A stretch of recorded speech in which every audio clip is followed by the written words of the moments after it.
Hello and welcome to coverage here on the Commentary Hub, alternative off-tube commentary, remote commentary as we bring you tonight's Scottish Premiership encounter. It's the Old Firm derby, Celtic against Rangers, and Russ and your host for this evening. Should be a cracking game in prospect this evening.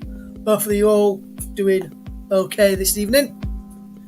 We've got our commentators standing by. Mike Ornament is the man who will give some headline team news very, very shortly. He's joined by Matthew McCullum as well. Will be getting ready for his commentary of debut. Let's hopefully he has a fantastic start to his commentary debut here on the TC Hub, and I'm sure we'll have him on plenty more times as well in the future. First game since Sunday, and hopefully everyone he's had a fantastic week so far. Some brilliant games of action which I've been watching and listening to over the past couple of days as well, including Rotherham United's 5-0 win yesterday against bitter rivals Doncaster Rovers, which sees Doncaster remain bottom of the table, and the Millers remain top of League One, 3 points clear now of second place Wigan Athletic. But our attention tonight turns to the Scottish Premiership and the Old Firm derby. Let's get ready for the kick-off then this evening, and let's fetch in your match commentator for the very first time this evening is Mr. Mike Ornament, and he's got the headline team news for us. Mike, good evening. Good evening, Russ. Good evening, everybody. So the two sides line up today with, we'll start off with Rangers. McGregor keeps his place in goal, then Tavernier, and then we've got Golson, Bassi and Barisic along the back with Arfield, Kamara and Aribo, the men in midfield with Diallo, Kemar Roof who's come in, and Kent up top as well. And then as for Celtic, it's Hart, Juranovic, Carter Vickers, Starfelt, Taylor, O'Reilly, McGregor, Hatete, Abada, Giacomakis, probably completely butchered his name by the way, and Neves Felipe. I'll try and get his pronunciation right before the end of when I go through these teams again. The Rangers subs, by the way, are Lundstrom, Jack, Davis, Itten, Sands, Balogun, Sakala, McLaughlin and Lowry. And then as for Celtic, it's Scales, Sorrow, McCarthy, Bain, Maeda, Forrest, Ralston, Walsh and Doak. And then the match officials, we've got Bobby Madden is the referee. We've got David McGeechee on as well as the assistant referee, alongside Daniel McFarlane and also David Monroe, who's fourth official for this one. So that is how the two sides are lining up, and also who the match officials are. Thank you very much there, Mike Ornament. We're back with Mike very, very shortly for the kick-off in this Old Firm derby. Don't go anywhere. Your commentary team of Mike Ornament and Matthew McCullum will be with us very, very shortly.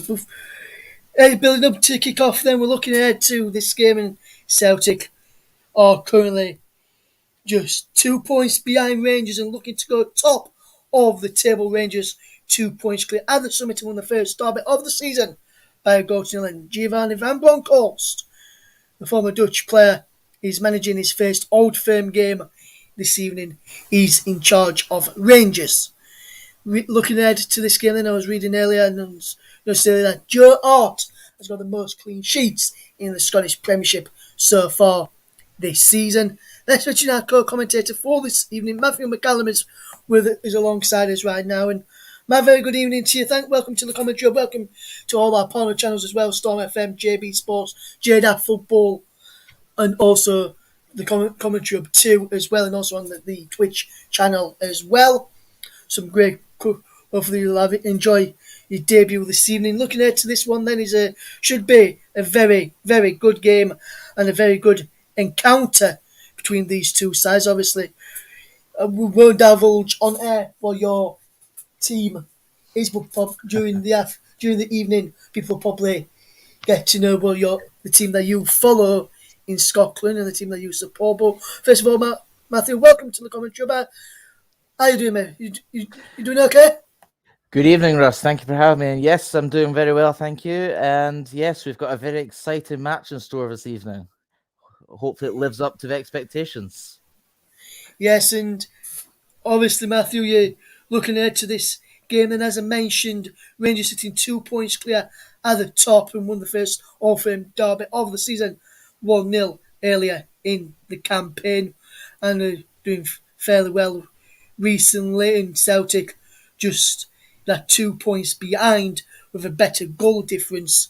So Rangers will hoping to be adding more goals to their goal difference tally and taking some off Celtic this evening. As we know in derby matches, form goes out of the window in any competition, in any league where there is derby. So which of the key battles are you looking forward to seeing today from both from the teams as well? And what do you make to that comment which I made about Joe Hart having the most clean sheets in the Scottish Premiership this season? I didn't actually know that myself, Russ. Joe Hart's a very good goalkeeper. Obviously, he's a England international. He's won league titles in England. He's going to be tough to beat this evening. But the key battles I'm looking forward to is Ryan Kent against Greg Taylor and Amad Diallo, the young 19-year-old who's on loan from Manchester United, facing against Juranovic. I'm not 100% sure that the Celtic defence would be able to handle the pace. However, there could be a couple of key battles in midfield with Joe Aribo battling to get past Hatate and Scott Arfield trying to get past Jan Kunovmis. So only time will tell. One thing I can guarantee about this match is that it's going to be a very fast-paced game and the tackles will be flying in from the very first minute. Yes, and we're looking ahead to this game then, looking forward to seeing how these two sides play out this evening. Celtic are winless in 6 all-firm meetings, the longest one without victory since March 2000. Obviously, it should be a very good game. Celtic extended Rangers unbeaten in this fixture to 7 games in all competitions with 6 wins and a draw, so 6 straight wins for Rangers when they won through Philip Lander in August, and then late in August, and then there should be some key battles, and obviously Giovanni Van Bronckhorst has come in, and I've got a bit of stuff for Giovanni Van Bronckhorst, which he'll be hoping to break this evening. Tonight is Giovanni Van Bronckhorst's first All-Fame derby as Rangers manager. None of the last 4 Ibrox bosses have won their first league game against Celtic. So, Matthew, obviously Rangers fans will be hoping that can change tonight. And looking at the side that is put out, obviously you mentioned Diallo, Kent, Arfield, Aribo in bit of build up a few moments ago. Which ones of those players do you reckon will be the key to helping Giovanni Van Bronckhorst become the first manager for Rangers to win in their first league game against Celtic? Well, I don't think it's just one player, Russ. I think all 4 of them are going to be key to tonight's game. They all offer something different. On the wings, you've got Ryan Kent and Amad Diallo, who offer that pace, who can stretch the Celtic defence and hopefully get in behind and put some fizzing balls into the box. In central midfield, you've got Joe Aribo and Scott Arfield. I'm going to be guessing that Joe Aribo will be playing further up the pitch because he's more suited to being that number 10. And he's so unpredictable on the ball. He can literally go on wee mazy runs and take players on and do things you just wouldn't expect. And Scott Arfield is a more creative one. He's got that head on him where he can pick out a pass out of nowhere. He can see things that possibly other players can't. But one thing I am surprised about tonight is, and with the signing of Aaron Ramsey, I thought he could have played a crucial role in tonight's match. I'm quite surprised not to see him on the bench. Yes, and we were speaking earlier and you thought Giovanni Van Bronckhorst might have been bluffing and saying that he wasn't going to be involved, and then a curfew later on that said that he was going to be involved. He was right in his pre-match press conference that he wasn't going to be involved tonight. Just looking at I'm just reading a comment here from former Rangers striker Kenny Miller, who believes that Kemar Roofe will fetch the best out of the Rangers midfield. He says it's pretty much as expected for Rangers. Thought Kemar Roofe would have started on the weekend. Maybe they were saving him for tonight. I think you'll get the best version of the Rangers midfield you saw before the winter break. Roofe is more of a goal threat and seems to know the role and will play better than Cedric Itten, and he reckons that will suit Arfield and Aribo. Do you agree with Kenny Miller there that the starter for Kemar Roofe will be playing better and will suit Arfield and Aribo more than Itten up front tonight, Matthew? Excuse me. Honestly, no, I don't. Yeah, Roof may help Roof out a lot, and so would Arfield. However, Roof doesn't have the same movement as likes of Alfredo Morelos has. Alfredo Morelos will be a big miss tonight, and obviously he's away on international duty with Colombia, but he hasn't made the squad for the last 2 games. So I was kind of hoping that Rangers might have recalled him back for tonight, because Roof doesn't have the same presence in the box that Morelos has. Yes, Roof can score goals, he can produce magic, but I don't feel he's the player we need for tonight. Yes, kickoff is fast approaching then, and we're getting ready for kickoff very, very shortly. We'll be bringing back Matthew in a few moments' time before we hand over to him and Mike. But just at the moment, we're just going to take a quick break, and then we'll be back here on the Commentary Hub, the home of alternative commentary and remote off-tube commentary of Celtic against Rangers in the Scottish Premiership.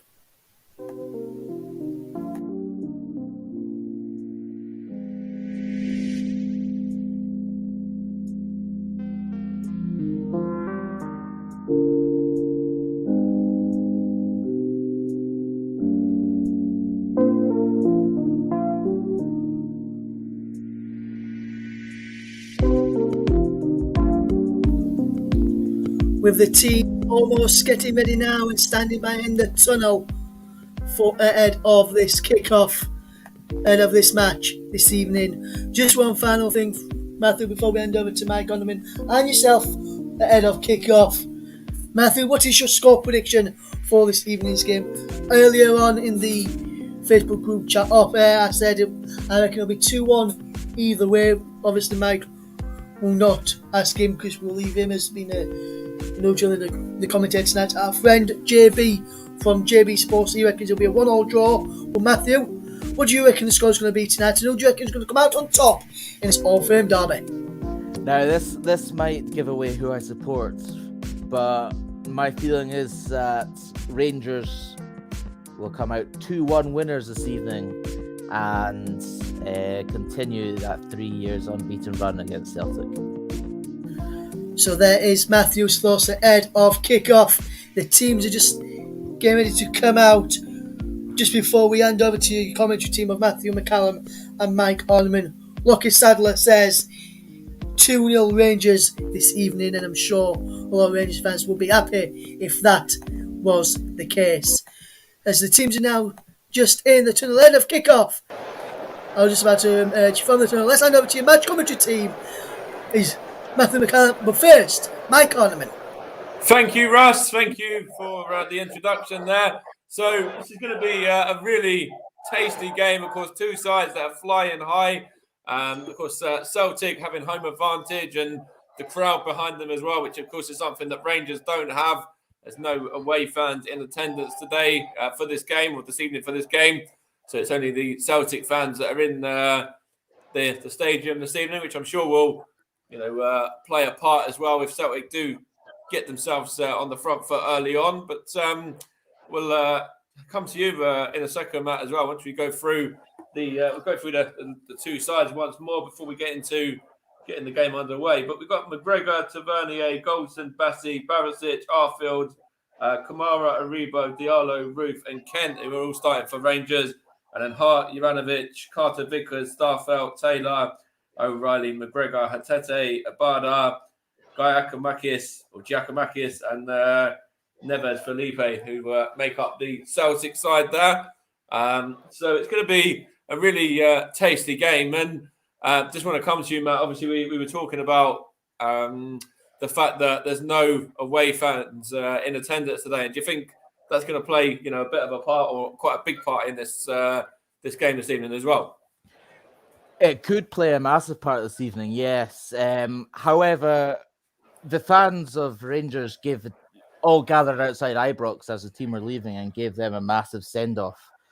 So I reckon that would give the confidence boost to the Rangers players that they need. Not that they need any confidence boost for going into a derby match, because they should all know what's at stake. However, it's a derby match. Anything can happen. And the players have just taken the knee now, and it's Rangers that are going to get us off and running, and just play the ball backwards at the minute and try and get a bit of early possession there. And it's actually given away there, and Rangers are just going to try and counter. In fact, who was that there? Who's that there? I can't see who that is. I'll have to make it try and zoom in there. It's a bit further away on the opposite side, but it's back with Celtic now anyway. And I'll grow into this in a minute once the ball's gone out of play there. So it's going to be with Rangers keeper McGregor, and we've got to touch on actually McGregor keeping his place after, of course, the 3-3 draw at the weekend. And do you think it's the right decision, or do you think it's a bit of a bold move for Giovanni Van Bronckhorst to keep him in between the sticks today? Not at all. Yes, he made a few absolute howlers at the weekend, but McGregor's got the experience to know what he did wrong. He'll have learned from his mistakes on Saturday at lunchtime, and he's a big game player. I mean, you just have to look at the Sparta Prague game in the Europa League a couple of months ago and the double save he made. I mean, for someone who turned 40 years old on Monday, he's still at the top of his game, and he's bailed Rangers out many a time, and I reckon he'll continue to do the same. And it's going to be a big test for him if Celtic can start early. And they've actually just got the ball down and out wide there, and it's actually gone out of play. I think it was Ariba that just saw it. In fact, it was Glenn Kamara just saw that one out of play there. And it was down the left-hand side. I think it might have been Hatete that was trying to get in as well for Postecoglou's side. Probably completely butchered his name there. But with Giovanni Van Bronckhorst as well, former Rangers player, and I'm sure the Rangers fans, are delighted to have somebody of his caliber in charge. Who was successful as a player and spent many years playing the game at Rangers himself before moving on and then going into management. Yes, that's right. He's a great addition to have, and just the work he did at Feyenoord alone is enough to make me personally confident that he's a good fit for Scottish football. He's a good fit for Rangers. There's a chance here just for a minute. Celtic in possession now, over on the right-hand side with the number 11, Abada. It's supposed to whip one in, and it's back now with Rangers again, but it's actually going to go is Abada again. I think it might be Jovanovic there now as well, is it? Just going to win her. In fact, it's not even a corner. Come off of Barisic there and behind for a throw. Early pressure from Celtic, and of course with the crowd there and the back end as well. This is a dangerous opportunity here from this corner. It's just taken quickly as well, and back with I think that's Abada again, going to whip it in there, and good defending, is it? No, it's second time lucky for the Rangers man there, and hooked clear by Ryan Kent in the end, and back with Celtic once more now. But Celtic have certainly, started the brighter of the two sides in this game in 3.5 minutes or so.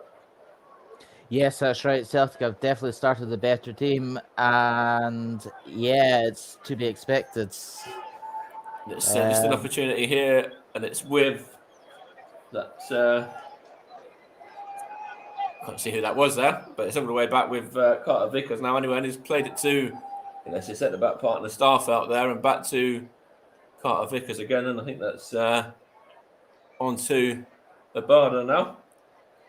Going to run into the area, and Abada's going to try and get across in, and it's taking a deflection there and gone behind for a corner, and Sorry to cut you off there, but yeah, just another opportunity there for Celtic to get the ball moving forward. And again, it looks like Abada is one of the men that's really getting involved early on. Yes, that's right. He's definitely going to be a danger man, and I guess it was a man chance that here was... from the corner, and it's a goal for Celtic. It's gone in, and there's a Rangers man down there, but the goal has been scored by Celtic after 4 minutes there. And just want to see what the Rangers man was that was down, but it looks like it might have been. I think that was Glenn Kamara that was down. Glenn Kamara that was down, and it looks like the goal has been scored by who was that? There was that the number? Wasn't that was Habade that scored the Japanese international. Oh yeah, so he's. Oh, is that a foul? Just want to have a look there. Yeah, I think this could be ruled out, Mike. Let's have a look there if it's going to be ruled out for a foul. What was it? A clash of heads. It was Hatete, sorry, that scored the goal on number 41, and it was a good finish. It took, he took it very, very well, and it nestled into the bottom corner. But we have to wait and see whether it does get ruled out, because there was a Rangers man down there injured as well, and we'll have to wait and see whether anything's going to happen with that. Doesn't look like it is, though. It doesn't look like the goal is going to stand at the moment, but they are checking with the VAR, I guess that is. I'm not too sure who's actually on VAR. I'm not too sure if you know that, because it didn't. No, there's no VAR in Scotland, so we're going purely on what the assistant referee is seeing. Oh, on the assistant referee, so David McGeechee and David McFarlane, they're the two men that who is in conversation with their Bobby Madden. That's right. It looks like the goal might stand. It looks like it's the two Rangers players there that have kind of collided with each other. I don't think there's a Celtic player involved in that, personally. Yeah, I don't think there was either. So I believe the goal stands. So it's 1-0 to Celtic. That's a good finish as well. Took very nicely by Hatete there, the Japanese international, as you said. Credit where credit's due. It was a sublime finish, and I don't think McGregor could get any fingertips on it. And that's an interesting thing there as well. That, of course, we said about McGregor conceding 3 at the weekend, and now he's conceded 1 here early on as well.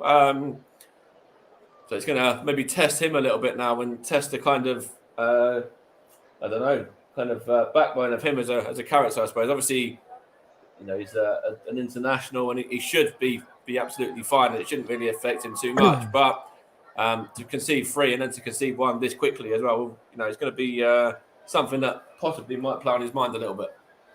Yeah, so it could quite easily play on his mind, but McGregor's got the mentality that he'll come back stronger. He'll realise that he probably had no chance of stopping that goal, because it was a terrific finish by the Japanese international. And I'll throw you back to a couple of seasons ago when Rangers were 2-0 down to Braga and in the Europa League, and came back to win 3-2. So anything's possible. Anything's possible. Well, it's only early days, of course. There's only 7 coming on for 8 minutes of the game, so plenty of time for Rangers to get themselves back into this game and to pull themselves back to the top of the league again as well, which, of course, Celtic have taken away from them going 1-0 up. So, as things stand, Celtic are decided up the top of the league right at this present moment in time. And it's with Hatete again now, just over on the left-hand side, playing it into midfield there. And it's now back to Carter Vickers, I think that was, and I think Taylor trying to knock it on as well. And it's with the goal scorer again. Is that there? Yes, that's right. Celtic really look up for this, and Rangers are looking a bit lethargic. I don't think their heads are quite in it, and they need to pick up soon.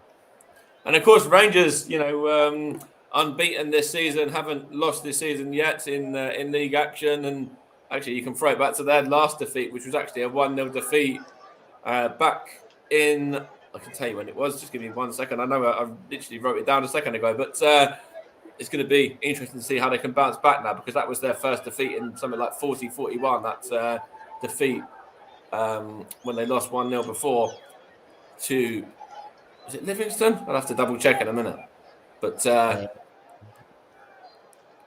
think you might actually be right with that. I think it was either Livingston or Dundee United. I can't remember off the top of my head at the moment, but it's one of the teams that you wouldn't expect it to be. it was Dundee United. Sorry, yeah, you are right. It was the one on the 7th of August. Yeah.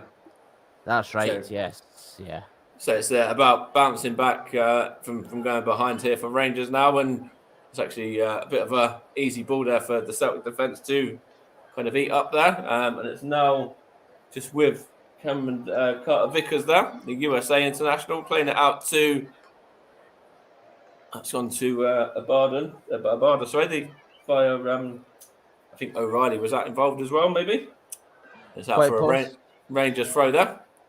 I just noticed there that Callum McGregor, the Celtic captain, has gone for an Avenger look and is sporting a lovely face mask. The marks, I saw that as he was coming out. I don't know if that was an injury or what that was about. Excuse me, Ryan Jack was just on the attack there for Rangers, and it was actually McGregor that just helped him out to get the ball behind. Ryan Kent was on the attack, yes. Ryan Kent could be crucial tonight if he's at his best. And it's out with Barisic there, and it's just gone behind for a Rangers throw there. And it does look quite an interesting, kind of pretty funky kind of mask there. Pretty, I don't know whether that was because of an injury, but it looks pretty cool anyway. It does look cool, doesn't it? I believe Cal McGregor picked up quite a serious facial injury in a Scottish Cup tie against Alloa a couple of weeks ago. So it's because of that, and that's actually why he was out for the last few games as well. Okay, yeah. It's with Goldson there, just heading that one forward and out wide to Ryan Kent again. And good feet from Ryan Kent as well. Now on to Barisic once more, trying to find Kent, but it's gone behind off of the Celtic defender for a Rangers throw there. Celtic 1, Rangers 0. Goal scorer was Hatete. I'm glad you can pronounce his name. I'm trying, mate. Yeah. trying to see how it goes when is it Giacomakis scores. We'll see what happens when he scores or if he scores. Oh, that's right. That's right. It's gone out of play there for a Celtic throw. It's quite difficult actually to spot these. You know, I don't mind it with Rangers because you can spot their numbers relatively easy, but with Celtic, you know, obviously the hoop shirts and the numbers on the back, it's not very easy to spot the numbers of who they are. It's really not, does it? Even I'm struggling to see what the numbers are saying. Yeah. Well, we know it's Ryan Kent in possession for Rangers right now anyway. And he's just lost out there. In fact, he's won the free kick against McGregor that time, the Celtic captain. You can spot him from a mile off, so maybe they should all wear face. Maybe they should all wear face masks. All different coloured face masks of our favourite Avenger. Absolutely. Or maybe if they score, you might have an Avengers celebration. You never know. Oh, who knows? Maybe Captain America will come out to play. Yeah. It's going to be a free kick here for Rangers. It's going to be whipped in by Barisic there, and it's all the way through to. Who was that there? It was on the right back to Vernie, I think it was in the end, and now it's just hook clear, but only sort of half clear really. And Celtic are just going to get a second bite of the cherry, and they can clear it out better that time, and all the way back to the defender, which I think is that Bassey or is that Goldson on that side? I think it might be Goldson actually. I'm not too sure. Goldson will be playing. Yeah, that is Goldson on the right, that side. Yeah. And Bassey on the left. And then obviously the midfielder was Aribo as well, was involved a minute ago. Now it's out left to Barisic, and then back to the midfielder of Kamara there as well. And it's now back with McGregor from Bassey. And hook clear, looking for Aribo, and given away there. And it's now back with Celtic, and all the way back with Joe Hart. Joe Hart, of course, started his career in the lower divisions of the English League, playing at Shrewsbury Town. Takes a lot for somebody to do that, and then obviously make a big step up to play for teams such as Manchester City, and now obviously another huge side in Rangers as well. In Celtic as well, I should say. And obviously played for England as well. So Joe Hart is obviously one of those players that has really achieved a lot in the game from a very low starting point, which is always nice to see. Very much so, mate. Very much so. I also like to give a wee shout out to the player on the bench for Rangers, James Sands, the American international who signed for Rangers from New York City FC. Could potentially make his Old Firm debut today. He's got the talent to be a very good player, and I'm intrigued to see how he gets on. That's today. a shot of goal down. That's a good save from McGregor, and it's a great double save actually. The second save from McGregor as well was the Celtic man there was following it in. I think it might have been I don't know whether one of them was Giacomakis or the original shot or the second shot, but McGregor there was big, he stood tall, and he made two fantastic saves there to deny Celtic from making that two. Yes, that was Alan McGregor at his best, and long may that continue because he is going to be crucial tonight on keeping Rangers in this game with how the match has started. And it's one back by Rangers, and actually it's now with Barisic there, and it's gone behind for a Rangers throw. Just going to see these two saves again now from McGregor. The first one was from a sloppy ball, actually, from Tavernier, I think that was. And so then he was very alert and reacted well to the danger. I think it was Habada, the goal scorer, the first one. And then following in was, I think it might have been Taylor, maybe. I'm not 100% sure. But two very, very good saves nonetheless for Alan McGregor. And that's going to do his confidence the world of good after conceding early and, of course, the weekend as well. Yes, that's right. That's right. It's very hard because, like I said earlier, and I'm probably going to keep going back to this point. It's just so unpredictable in derby games, and with there being no away fans there, it looks like it's being playing more apart than I thought it might. Here's Ryan Kent, good feet from him, and well defended by Juranovic, and it's just taking a deflection off of Kent there, who looks to the officials, to Bobby Madden there, saying about a potential free kick, and nothing was doing, and it was a Celtic throw, which was kind of wasted really, but they got possession back in the end, and in fact it's now gone behind for a Celtic throw off of, I think that was off of, I'm not too sure, the midfielder that time. I'm not so sure that was it Arfield maybe? Possibly, I briefly missed who it was. That's all right. Yeah, so it's with the Celtic keeper Joe Hart now, just from Juranovic there, and then knocked on to, is that Carter Vickers, I believe, or Starfelt, one of the two defenders anyway, and then out to the goal scorer Hatese, I think that is in possession now.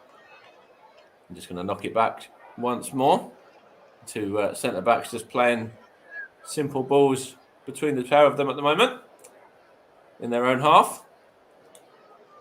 And going to try and look up, and in fact he's been forced to go across to his centre-back partner again, who it's good bit of play there. Juranovic now for Celtic, and it's a chance for, that was Abada, and then it was a good delivery in, and I think it was Giacomakis who was forcing McGregor there into another very, very good save, and see what happens here from this corner. It's a chance there. It's just gone over the top there from, I think that's Giacomakis again, who might have been offside there. But again, Alan McGregor that time, a third very good save in the space of a couple of minutes there.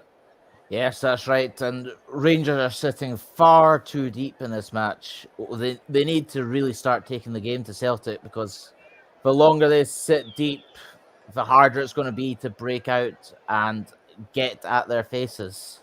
And of course, we mentioned earlier on in the programme about obviously the record between Rangers and Celtic in recent years, but Celtic have actually still won the most amount of games in the derby here, the Old Firm derby. They won 27 to Rangers is 21 from the last 58, with 10 of those being draws. So Celtic still have the edge in terms of longer term results. Yes, they do, and I'm actually quite surprised by that stat. It's also one that I wasn't aware of, so that's as an interesting stat to know. I didn't realize that Celtic had won more. Yeah, six more victories. Yeah, it's just a Okay. free kick here for Celtic now. Looks like it Rangers. could be quite a dangerous free kick as well. It does. It's a good position there. It looks like it's going to be one that's going to be whipped in by Taylor, the left back, I believe. See what happens here. But of course, Carter Vickers and Starfelt up from the back, and it's whipped in and whipped long and sort of just evades everyone and goes behind for a Rangers goal kick there. And you're saying obviously there that you thought it was obviously a dangerous area, and he just got it all wrong when he didn't. He there, Taylor, just wasn't able to find his own man there. Just got too much on that one. Exactly that. He got too much on it. If I was Greg Taylor in that situation, I would have just floated it into the box, ready for a defender or even a midfielder to just get their head on it and direct it goalwards. And of course, it's still continuing on with Celtic looking to try and get on the front foot as much as they can in this game. Of course, they do have the lead through Tete's early goal as well. And we're yet to really see the likes of Roof and Diallo and Kent. We've seen Kent in flashes, but we've not seen anything of Roof or Diallo as of yet. We really haven't, and the longer the game goes on, I hate to say it, but the less likely we are going to see them involved. The game's just too compact at the moment for those three players to combine, and hopefully something gets changed because Rangers really are not at the races at the moment.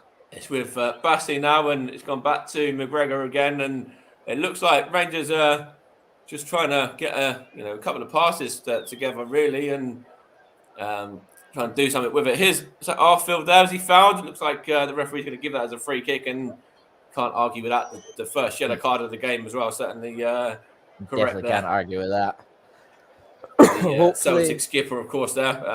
Arfield going on a run that Burnley fans in particular have seen of him over the years. Yes, that's right. He's a cracking player, Scott Arfield. Tons of experience, and he did well to draw that foul in and get the Celtic captain booked. And of course, that's an easy one to point out. That's obviously McGregor, the first man in the book there. It's going to be Tavernier to take the free kick as well, by the way. He's going to whip this one in.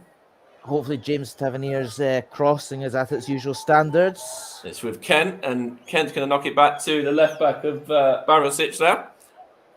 And this crossing, it was a decent enough cross. It was just well defended by the Celtic defence there, and forced Rangers to go back to McGregor once more. And McGregor has just got his kicking all wrong now. Oh, that was a horrific kick out by Alan McGregor. He should have done miles better with that. It's just a throw here for Celtic now, and I think that's is that Taylor's taking it. It's with given away anyway. And on the attack comes Tavernier there. That's right. And now it's with Kent once more, and Ryan Kent here. What can he do? Is he going to be able to get a shot away? He can, but takes a deflection, and it's up into the penalty area there, and it's a chance for Aribo. Aribo, in fact, it wasn't Aribo. It was actually Diallo. Sorry, that time the online Manchester United man. Yeah, I'm hoping Diallo can get a bit more on the ball because he showed at the weekend against Ross County that he's capable of producing something out of nothing. And this could arguably be the perfect game for Diallo, given he's played in matches for Manchester United this season in front of probably more hostile crowds than this. And it is a big chance for the young man, a very big chance. And I'm just looking there, just obviously Rangers are in possession now, but just before that, just a moment ago, it looked like it was actually a bit of a late challenge on Kamara there. But Rangers are in possession still anyway, and it looks like the Rangers man's perfectly fine. But it looks like that was one of those ones that he was lucky that he didn't catch him more than he actually did, because that would have been a nasty one if he caught Kamara a little bit worse off there. Yes, that's right. That could have been a really bad injury for Glenn Kamara, potentially season-ending. However, like you said, he's done well to get out of the way of that and not end up badly injured. It's with Rangers once more. It's Aribo now. He's getting a little bit more into the game a little bit for Rangers now, apart from, as I just say that, the commentator's curse hits and he just passes it straight to a Celtic man. Oh, the dreaded commentator's curse. Dare I say that Rangers are starting to come more into this match? They are starting to grow into the game a little bit there. As you just say that, there was a foul given against Tavernier, though, so probably commentator's curse part 2, but... Yes, I'm not convinced that's a foul, if I'm completely honest. I mean, I didn't think there was much in it, yeah. Football's a contact sport, you know. You can't be stopping the whistle for every single foul. No, that's a very good point as well. And there's some fouls which are, obviously very obvious, but that one for me was just, there's nothing in that at all. Yeah, nothing in that at all, and he should have just let play continue. It's a chance here for Arfield, and in fact, it's now going to be Kent to try and close that one down, but he did shove his man off the ball there, and referee's given a free kick there against Ryan Kent for that shove on Juranovic, and again, that's quite a soft free kick in my opinion, to be fair. That's another soft free kick, yeah, but this is one thing you're all going to find out from a Scottish game is for referees will give a free kick for anything and everything. I'm not sure if it's the same down in England, Wales, even in Europe. Yeah. It's VAR is needed in Scotland. So the league record, by the way, games 62, wins 50, draws 11. What was that? I don't know whether that was 11. I'm not too sure what that was there. In terms of I don't know whether that was the last amount of games in the Old Firm derby, but I don't know what that stat was. But it's a chance here, and again, Alan McGregor has to be alert there, and he is alert as well to deny Giacomakis there. And it's a very good bit of play from Celtic. Is he onside? Looks like he would have been onside, so that would have stood in my opinion as well. And it's another good save. So Alan McGregor is conceded early on, but since that he's made probably 3, maybe even 4 saves to keep the score just at 1-0.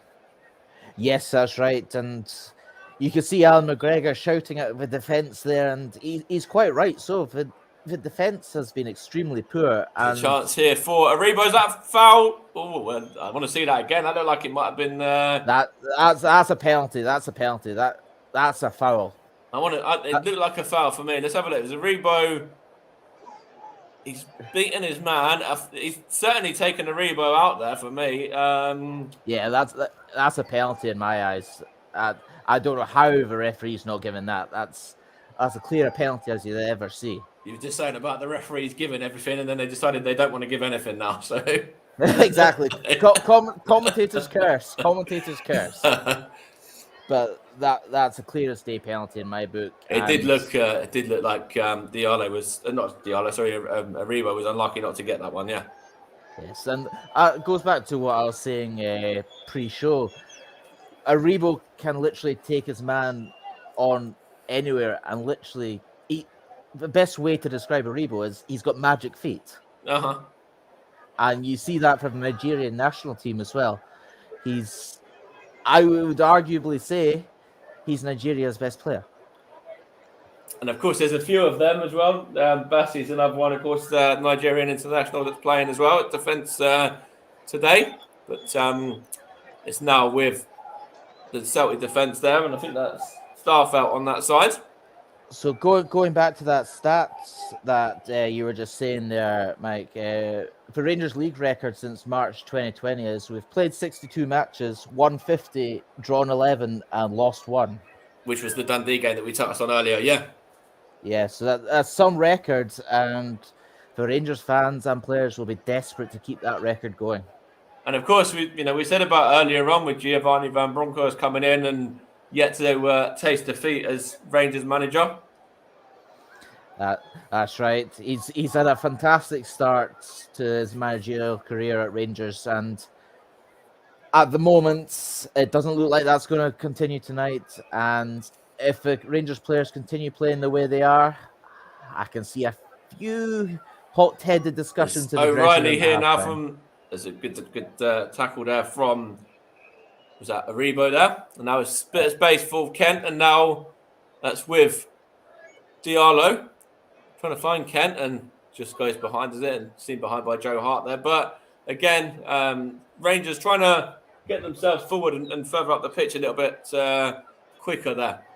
That's right. And it looks like Diallo, Kent, and Aribo could have actually swapped positions and are rotating. It looked like Diallo came out to the left there, Ryan Kent to the right, or playing through the middle with Joe Aribo playing as a right winger / number 10. So that's an interesting tactical move by Giovanni Van Bronckhorst. Change it up a little bit. It's not bad when you're obviously, once you're losing the game, obviously there's always different kind of things you've worked on in training throughout the week in the build up to the game, which I'm sure, different plans and things like that, which I'm sure Giovanni Van Bronckhorst has had, 3 or 4 plans, which he's looked at. Yes, that's right. I'd imagine Giovanni Van Bronckhorst has several game plans in mind, but I don't think he would have been prepared to going 1-0 down after 4 minutes. I don't think anyone can prepare for that. No, that's a fair shout, actually. But obviously, away from home, maybe it's something you can prepare for a little bit more, but I suppose not really. And obviously, you don't really want to have to prepare for it. Here's Kamara now to Bassi there, and he plays it out to Barisic there. But yeah, it's gonna whip this cross in. But go on, what were you going to say there? I'm going to say Calvin Bassey is another player who Rangers signed from Manchester City, and he's actually a left back, so he's playing out of position today. He's playing in central defence, left-sided centre back, yeah. Which is a bit concerning when you've got Leon Balogun on the bench. But he's just coming back though, so I suppose maybe they don't want to give him more than maybe a half or something, yeah. There is that aspect, yes. However, I go by the motto: if you're fit enough to be on the bench, you're fit enough to start. I agree as well. No, I do agree with that. It's just a corner here for Rangers off of Tavernier's cross as well. So an opportunity for the likes of Bassi to get up from the back now. Exactly, yes. This could be a crucial corner, especially if Connor Goldson and Calvin Bassey are in the box. Just need James Tavernier to get it spot on. It's a good delivery as well and hook clear in the end, but only as far as Glenn Kamara, who's back there.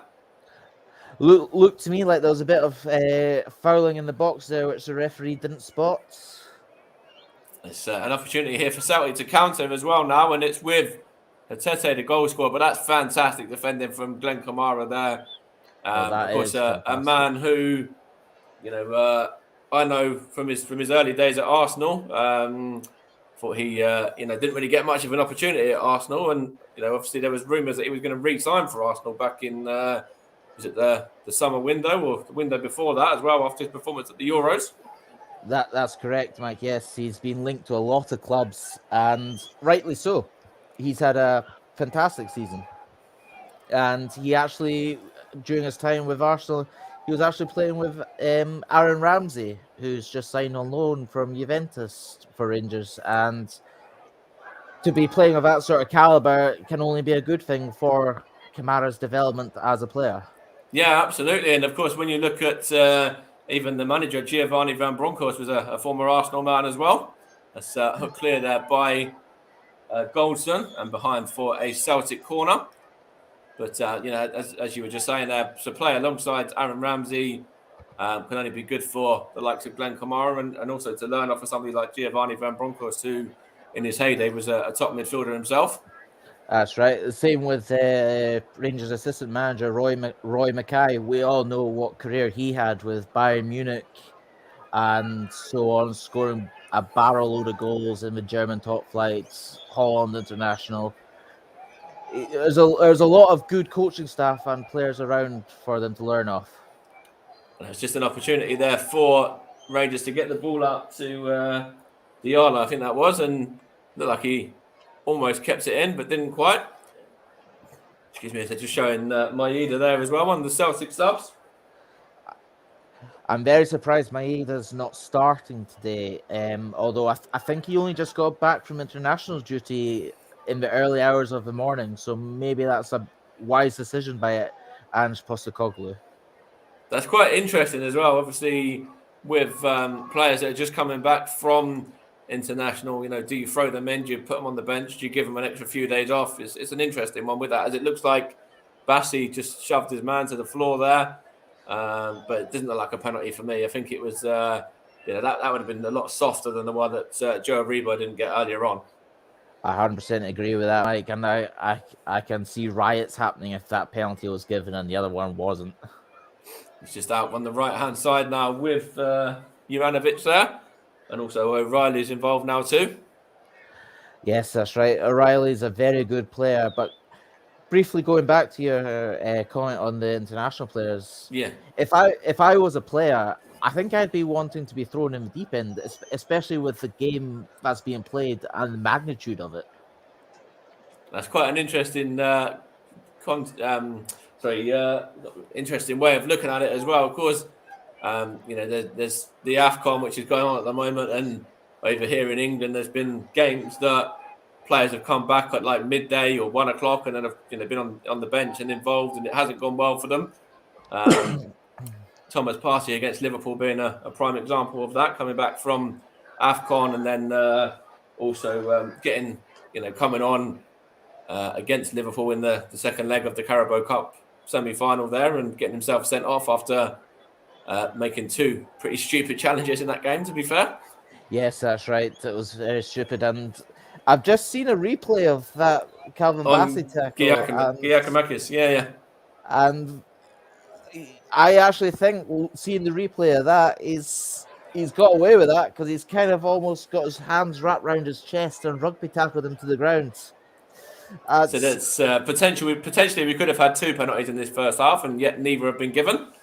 Yes, that's right, and I think the Rangers defence got away with one there. It's gonna be interesting to see how they can sort of bounce back from obviously being 1-0 down here now. Sort of still about 9 minutes of the first half remaining. That's right. It's going to be an interesting nine minutes, Mike, because Rangers really need to pull a goal back from before half time and not concede. But they're in the right areas at the minute. They're trying to box Celtic in here, and they have won a throw as well. So that's good pressing from the Rangers front line there, and just to kind of box Celtic in and to keep them in their own half there.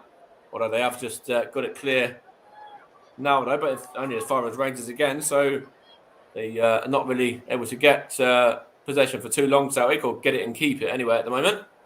That's right, and this could be crucial for Rangers. They need to get the ball into Celtic's half and pressurise that defence, because the more you pressurise the defence, Celtic are very weak at the back, and if you can make them make one mistake, you've got to take that chance. You have to take it.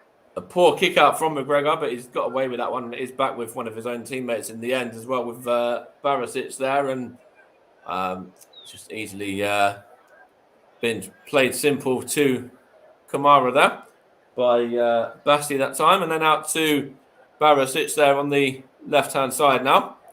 Onto Ryan Kent, who's looking to try and get across in here. It's good feet from Ryan Kent, actually cuts inside and knocks it back to Diallo, and Diallo wins it back as well now. And now it's with Aribo again, and now here's Glenn Kamara. And Rangers just trying to get the ball into Diallo there. And Diallo switches it out to Tavernier, is that, on the right-hand side. And he gets his cross all wrong there. But again, Rangers trying to do something there and getting themselves into a dangerous area for a moment, but they just need to be careful here not to be caught out at the back now, and they've done well there just to make sure that Celtic and Abada can get through. That's good defending by Bassi that time. That's very good defending, and going back to that chance by Rangers there, I wish Diallo had taken a shot on there, because you need to take the risks in a match like this. You need to shoot from the edge of the box. You can't always work it into the box as per se, because it doesn't always get you anywhere, and it leaves you. There's a chance here now, and it's just going to be put a good defending there, and Barisic has got it back. What he did there is just trying to knock it back. In fact, he's giving it away, and now is that Juranovic? Just got it there, and There's also, I think Hatete is there as well involved, and McGregor, he's in possession now, sorry, I should say, and then he knocks it out to Cameron Carter-Vickers and then on to Starfelt there. But not too dangerous at the minute for Rangers. They're doing quite well. They've got quite a few men back, and I'm sure that's quite a structured way of defending the way they've got it set up at the moment. I would agree with you there. It's a very structured way of defending, but I think it's a bit too defensive. I would personally, if I was Giovanni Van Bronckhorst, be telling Diallo and Kent. They've won the ball here, though. That's a good tackle from Glenn Kamara, who's trying to switch it out to Tavernier. And what can he do here? He's going to try and knock it on to... That's Diallo, is that? Yes, that's out a little bit more wide this time, and keeps the ball there. If it's done well, he wins the throw as well. That's good play there from the Manu Loney. Very much so. Although I'm going to be quite critical on him there. I think he's taken too many touches, and he could have actually played the pass into Glenn Kamara there. I think he needs to get his head up and see what's around him. It's with Rangers again now with Kamara. Gets the ball from Calvin Bassey there, and now the defender Barisic there, and on to Kent, and then it's him or Roof was involved there as well. I think that's the first time I mentioned his name. There's a chance here for Scott Arfield, a good defender there from Joe Hart, and of course knows Scott Arfield very well. I don't actually know if they were on the books together at Burnley. They probably were, in fact. I think they might have been. Yes, I think so. That's very sort of meaty challenge, but obviously very, very fair as well. One of those challenges that you love to see in football, with the goalkeeper going for the ball there, exactly, and the defender not leaving. Sorry, the striker not backing out of it as well. Again, it's a case of that's what you want to see. After all, it's a contact sport, isn't it? Absolutely, it's a shot at goal now, and it's 2-0. What a finish that was again. And I think that's the second for Hatete as well. That is another fantastic goal there. And again, it looks like Hatete is the man that's got it. Another great finish from him. Yeah, that's a fantastic finish, and I'm sure the listeners have already worked out who I support. However, that is horrific defending by the Rangers. There's no one anywhere near him. There's, in terms of like the midfielders or whatever, there he's got a free roam with the midfield there. It's a great curling finish, but who's marking him? Who's closing him down? Yeah, Connor Goldson should be quicker in coming out to his man there, and he's left again the keeper with no chance of stopping it. I mean, if we continue defending like that, this could end up a cricket score. And it's just not good enough. Giovanni Van Bronckhorst needs to have some serious words with his defence and players at halftime.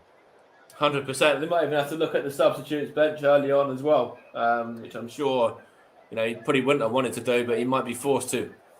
Yes, that's right. And just looking at the subs bench just now, I would personally make two substitutes at halftime. I would bring on Ryan Jack for Glenn Kamara, and even though he's just back from injury, Liam Balogun for Calvin Bassey, because yes, Glenn Kamara's made some good tackles and some crucial interceptions, but neither of them have been at the races this first half, and they just. But would you want to change two subs at half time, and especially one of them being straight out and out defensive subs as well? Would you not want to, if you're Giovanni Van Bronckhorst, maybe go for it a bit more, maybe change it to, I don't know, 3 at the back potentially? I don't know whether they've got the defenders the capability to do that.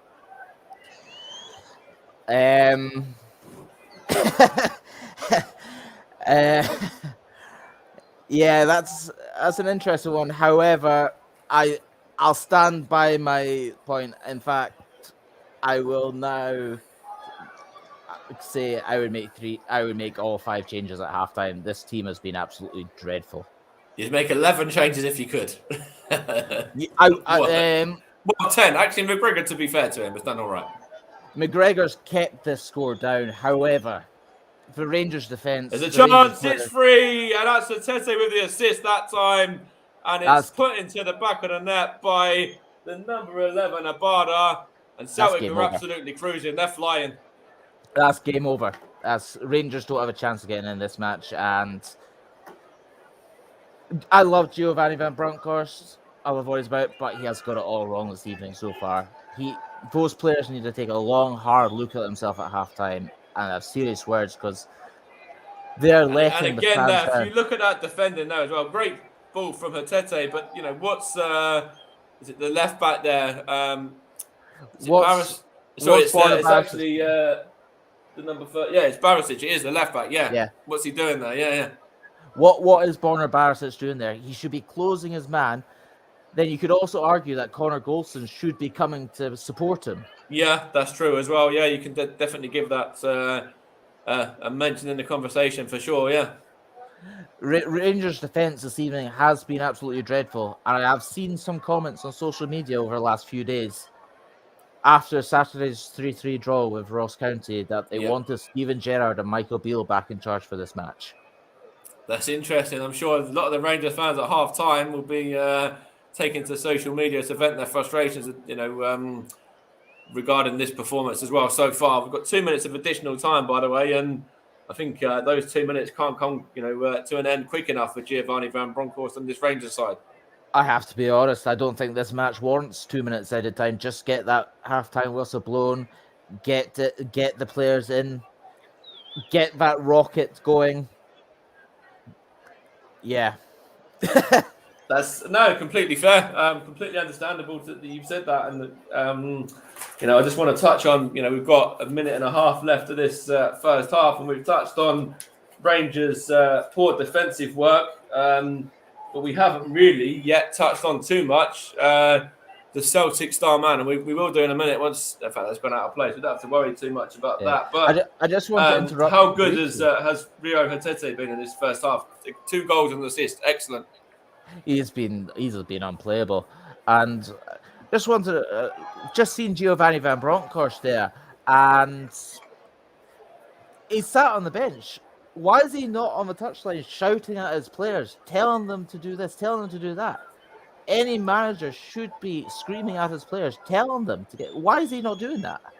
Yeah, I don't know whether it's not in his mind, in his sort of way that he does things, or whether he's just thinking, well, I've only got a minute and a half till half time. I'll wait and as you said, give him the rocket at half time, or the reverse of not reverse, but the whatever he wants to do at half time in terms of getting a message across to them. Yeah. If you were the manager on the touchline, what would you be doing? See, that's a great question. You'd have to be shouting. You'd have to be barking instructions. You'd have to be. I would be. I'd be out like if I was the Rangers manager right now, I'd be absolutely furious with his first half performance and not really created anything defensive. Wise. They've not looked good enough at all. They've made a lot of poor decisions and a few mistakes in there as well. And it's interesting. Maybe I don't know what Giovanni Van Bronckhorst is going to do at half time, but I would have looked at maybe as the second goal went in, maybe looking at maybe making a substitution even as early as then. But Celtic 3, Rangers 0 at half time, and wow, it's certainly one that those fans, Celtic fans in the stadium, are loving, and the Rangers fans that haven't been given tickets or allowed there are probably quite pleased not to be there at the moment as well. Oh, I'm definitely pleased. I'm not in attendance, and I'm glad I'm doing the commentary instead, because I'm pretty sure if I was in attendance, I wouldn't be very calm right now. Is it one of those ones? You'd be half time. You'd be like, well, I'm actually debating whether to go home. I've done that before. I've done that before. I've actually left. It was a few seasons ago when Celtic beat Rangers 5-0 at Ibrox. I left on 75 minutes. Oh, wow. And hopefully, for Rangers fans' sake, it's not going to be one of those kind of scorelines or one of those kind of evenings or days again. Yes, I really hope it's not one of those evenings again. And I just want to give a quick shout out now. It's halftime to everyone watching. It's great that you're all joining us, and a shout out to my friends in America who are listening and watching. I hope you're enjoying the show, and I hope we're doing the game justice. Yeah, so we're going to hand you back over to Russ now as well. And as we said, at half-time, it is Celtic that are 3-0 leaders against Rangers here. A couple of comments there. JB says, I thought this would be close. Didn't think so. It would be 3-0 up at this stage. Nor did I, if I'm completely honest. But we'll have to wait and see what Rangers can do at half-time, because it's all on them now. And Celtic can just be saying, more of the same from us. And it's about how Rangers come back and how they can get themselves back into this game more than Celtic, having to add to this lead now. Yes, that's right. It's going to be crucial that Rangers don't concede so early in the second half. And like I was saying during commentary of the match there, I wouldn't be surprised if we see Giovanni Van Bronckhorst make a few changes, if not all 5 changes. It'll be interesting to see what he does. But I'll hand you back to Russ now in the studio. And it's Celtic absolutely cruising. Hatete's been on fire. Rangers, well, what can they do in the second half? At the minute, they need to wait and see what the answer is for Giovanni Van Bronckhorst's men, because Celtic flying, absolutely flying right now. That is correct, Mike. Thank you very much to Mike Coleman and Matthew McCallum for excellent first half coverage on Celtic against Rangers. Some of the comments to go through in just a few ticks. Let's go through some of the latest and some half-time scores from other matches taking place this evening as we go through some of the matches, and then we'll read some more of your comments out. In the African Cup of Nations, in the semi-finals, Burkina Faso 0, Senegal 1, and on target for Senegal is Abu Diallo from PSG. Senegal thought they could have had 2 penalties in the first half, not given. And for Senegal today, there is no Sadio Mane does start today, as is Edouard Mendy, and they are leading by 1-0. Also in the Premier League Cup is Watford 0, Huddersfield 3. That is the under-23s action in Portugal in the Liga from Portugal. It is Benfica 0, Gil Vicente 2. In the Copa del Rey in Spain, Real Vallecano beat Mallorca by 1-0. In the Championship, half-time scores are Barnsley 0, Cardiff 0, and Huddersfield 0, Derby County 0. Also in the Copa del Rey in the first half, should I say, is Valencia 1, Cadiz 0 is the latest score as well. In that game, there's some friendly matches as Toronto FC taking on Los Angeles FC. They're drawing 0-0 as River Plate taking on Rivianda, and that is also 0-0 is the latest score.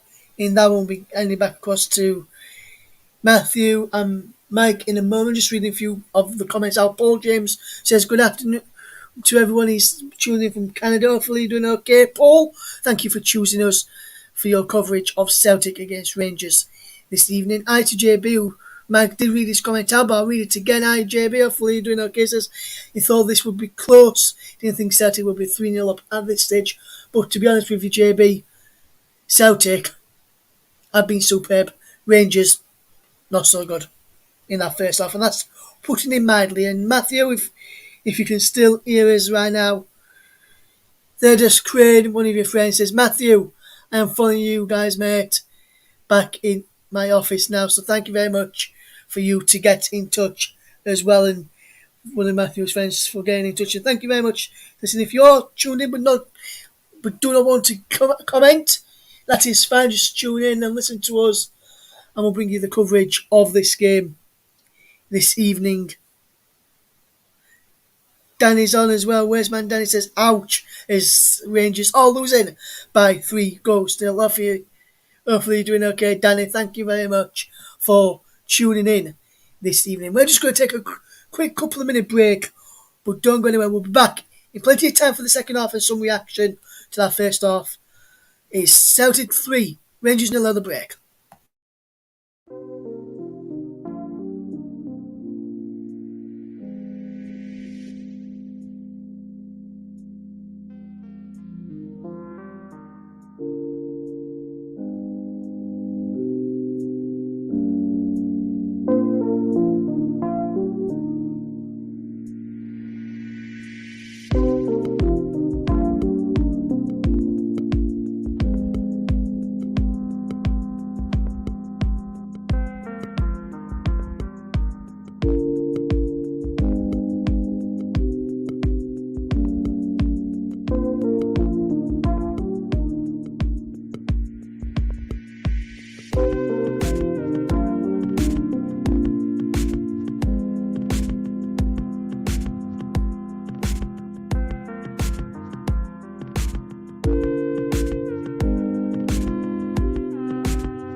Welcome back to coverage here on the commentary hub as Celtic lead by 3-0 against Rangers this evening. Hopefully you're all doing fantastic this evening as well and having a good Wednesday, whatever you're up to. And if you're a Rangers fan, surely it can't get any worse than what he did in the first half. And let's mention the co-commentator for this evening, and Matthew McCallum is with us. And Matthew, your thoughts overall on that first half, and what do you think Giovanni Van Bronckhorst has to do in that in this half-time interval to get Rangers back in this game and let's just say competing in that second half, because that first half was one-way traffic, you've got to say, really. Yes, Russ, that's right. It was. I'm going to be completely very blunt here, but that was shambolic. The defence of Rangers really need to get their acts together, because I could defend better than they did for all of the goals. Celtic are playing Rangers off the park at the moment, and it's going to take a lot for Rangers to come back into this. And I really don't think Rangers can get back into this. And I've just seen one of the comments there, someone saying, ouch. Yeah, that's almost the perfect word of describing it. And there is no way back for Rangers, in my opinion.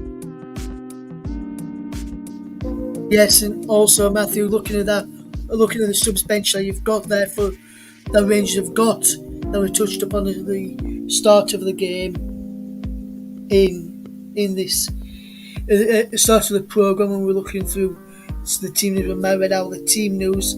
Which one of those on the bench would you say would be the best one to try and get, let's say, a consolation goal for Rangers in the second half?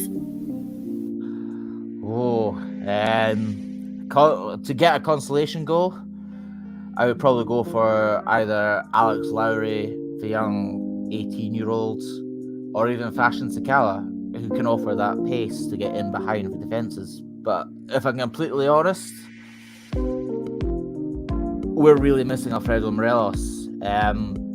He is our talisman. He is the key player in this Rangers team.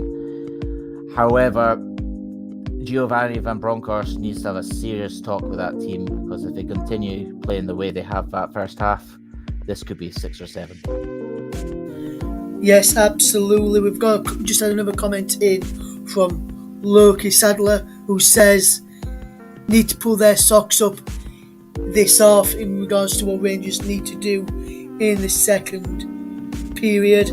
Celtic are doing absolutely fantastic at this moment in time. Sorry to say that, but if it wasn't for McGregor making, at least from what I've noted myself, 4 excellent saves to keep Celtic out, the scoreline could be a lot worse than what it already is. And I know we were speaking off air earlier on this evening, and you said probably the man of the match you had one in your mind already who was the man of the match of the weekend in Joe Aribo, and he's not really going to the game much in that first half. And do you think Celtic have targeted him as the best player for Rangers and the Rangers' main out threat in that first half? I wouldn't say that Celtic have targeted Joe Aribo individually. I would say Rangers have targeted the weakness of the Rangers' defence. I mean, Connor Goldson and Calvin Bassey have been really, really poor this evening, and normally they'd be key. So I don't think they're targeting Joe Aribo individually. Yes, it'd be very interesting to see what Rangers do in this second half, and see whether Giovanni Van Bronckhorst can be the first Rangers boss to win an Old Firm derby. None of the other previous 3 have done it in charge of Rangers. So, looking ahead to the second half then, and the Rangers new boy Aaron Ramsey is in the stands this evening, and one man who I saw in the stands ahead of kick-off will be loving this scoreline at this moment in time is pop icon, or music icon should I say, and Celtic fan Rod Stewart. Saw him in the just before kick-off on the monitor here in our studio, in my Yorkshire-based studio, and for the TC Hub. And do you think someone like Aaron Ramsey would make a difference to the way Rangers have played in that first half? Do you think if he were playing, it would have caused quite a few problems for Celtic in that first half, Matthew? It's hard to say because we all know what Aaron Ramsey is capable of, but he needs the players around him. And if Aaron Ramsey was playing tonight, I really don't think it would have changed much because none of the players has turned up. And for a game of this magnitude, the fact they haven't turned up, it's embarrassing. It's a letdown to all the supporters. And Aaron Ramsey must be looking at himself thinking, what have I done? Yes, in a photo that I saw of Aaron Ramsey just before we head back to the commentary team for the second half, it does look like he's sat there thinking, have I made the right choice? Have I decided to go to the right side of Glasgow? We'll wait and see if that is the case. With the players almost ready for the second half, it's time for me to hand back over to your match commentary team of Matthew McCallum. And first of all, let's hand back over to your match commentary team, Matthew McCallum, alongside Mike Ornament. Mike. Thank you, Russ. So it looks like Rangers are going to get some substitutes on in the second half. I think Fashion Sakala is one that's definitely coming on at the break. I will confirm in a moment if there's going to be any more, and also who he's going to replace as well there. But in fact, they've gone 3 substitutes there. Jack, Sakala and Balogun on for Kamara, Diallo and Barisic. So very bold, and to be fair, you called it being quite a lot done by Giovanni Van Bronckhorst at half-time there, Matt, and proved right as well there. Yes, that's right. I called the substitutes, and I got the substitutes correct as well, I believe. Just not the people coming off. I'm a bit surprised Diallo's come off because I reckon he could potentially still offer something with his pace. But I'm happy with the changes, and I hope it makes a difference. I really do. It's going to be interesting to see, with what happens here now with the start of the second half. We're back underway now as well, and Tete there in possession gets it back for Celtic, and good defending there from Tavernier. I think that was, who just wins the throw as well off of Tete there, and Giovanni Van Bronckhorst has decided to go very bold in the second half, and why not? You've got nothing to lose when you're 3-0 down, have you? Well, exactly that. And I've actually got a question for you, Mike. I've just noticed it in the comments there. What's your score prediction for the second half after that shambolic first half by Rangers?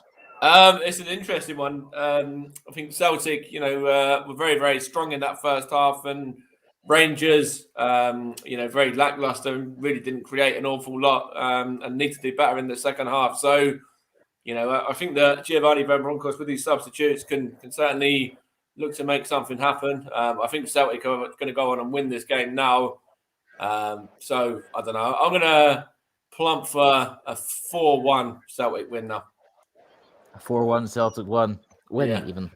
I'm a bit scared to say a score prediction for the second half, given I'm a Rangers supporter. However, are you sure you're a Rangers supporter? We couldn't have told from that first half. I'm trying to be as neutral as possible. I'm trying to. However, Sakala's in possession here for Rangers in the box as well. And what can he do here? He wins a corner. Good play there from the substitute. In fact, it's gone for a goal kick. I thought that was a corner originally. That should be a corner. It looked like it was to me. I don't know what the referee's playing at there. However, my score prediction for the second half and full time is 5-2 Celtic. At least we'll have some goals anyway. Oh, I really hope so. I really hope so. I really hope Rangers get back into this match before Celtic score again. Yeah, it'd be interesting to see if they get it back to 3-2. What happens there if Celtic start to crumble a bit under pressure? Yeah. Well, exactly that. Celtic's defense isn't as good, or it's on paper it's not as good as Rangers' defense, but in actual real time, Rangers' defense is Sunday League standard at the moment. And at the minute, it's only Alan McGregor that's keeping this from being any more than 3-0 with the 4 saves that he made in the first half. And it could easily have been 6 or 7, really, with the chances that Celtic had. Exactly that. And that's why, despite his mistakes at the weekend, Alan McGregor is crucial in goals for Rangers because he's capable of those big saves, and he's kept Rangers in matches for so many years. It's the players in front of them that are at fault. There's a chance here for Hatese. It's given away, and Goldson does well there, and Celtic get it back through. I'm not too sure who that was, but it's no one with the defender staff out anyway. And then Cameron Carter-Vickers, and then into the masked man of McGregor, the captain, who's on a booking, of course, remember as well. And now out to, that's whips in, and it's looking for Giacomakis, I think that was. And it's good defending from, I think that's Bassi there, was it? Or Rebo? That looks like it's Calvin Bassi. That's Calvin Bassi that time. Yeah. It's very hard to tell the players, isn't it? It can be, yeah. It doesn't help that it's now got a bit misty as well. Oh, it looks like the Celtic fans had a bit of pyro, and you know what they say, no pyro, no party. Yes, yeah. Well, they're certainly partying at the moment anyway, that's for sure. Top of the league, and I'm sure they're loving that. I mean, who can blame them? They're rightly so. They should be partying, rightly so.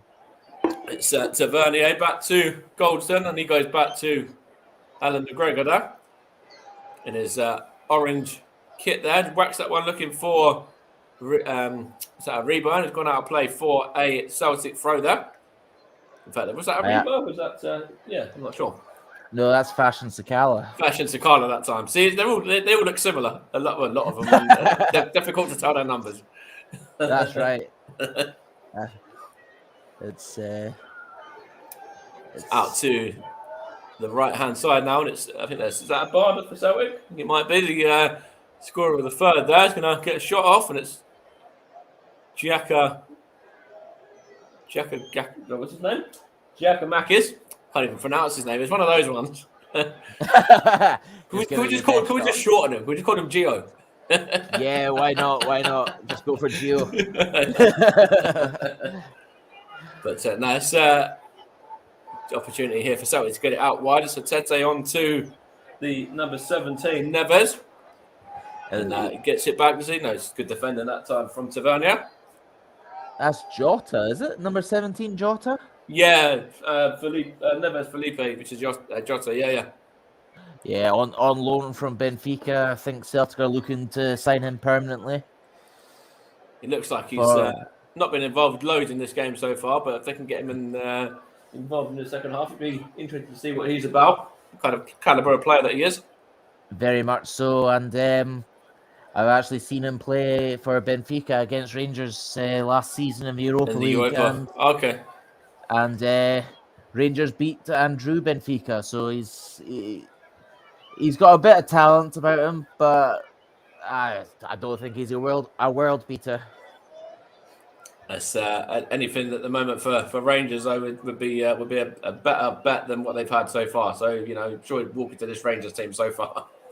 Exactly, yes, and the way Celtic has started this second half, it looks like they're not letting up on it. They want to get this fourth and get the game completely sealed up. They're going for humiliation. Here's Kmar Roof now, and he's just kicked the floor down. It's given away to the on-running. Was that O'Reilly? Was it? I'm not too sure, but it's going to be whipped in and good defending from the substitute Balogun that time. I would have loved to be a fly in the wall in the Rangers dressing room at halftime. That's going to be a free kick there, is it? Against was that Calvin Bassi there? I think he's just caught his man, and a yellow card for him as well. That's soft. That's very soft. Let's have a look there. It was a good little bit of feet originally, good little back heel, and Calvin Bassey just caught wrong-sided really there. Caught wrong-sided, but the player went down too easily. I mean, I've mentioned it a few times in the first half, but it's a contact sport. You've got to expect a wee shove here, a wee shove there. That's right, and it's it's one of those ones that you don't want to take that away from the game. And of course, that's why in Scotland it's nice that you haven't got VAR. But then at times when you see potential penalties, like in the first half, then it's sometimes might still be needed as well. Although it's nice to a bit refreshing that we haven't got it compared to over in here in England when we get it on a weekly basis and it's all it talks about. Well, definitely. I do welcome the introduction of VAR in Scotland. I saw something the other day on social media that out of the top 12 countries in Europe, Scotland's the only one without VAR. It did surprise me when I saw it. When I was going through the officials, I was like, I even had to confirm it with Russ, the producer. I had to just make sure there was no VAR over in the Scottish League because it's an interesting one. As you say, every other league has got it, or main league has got it. Yes, that's right.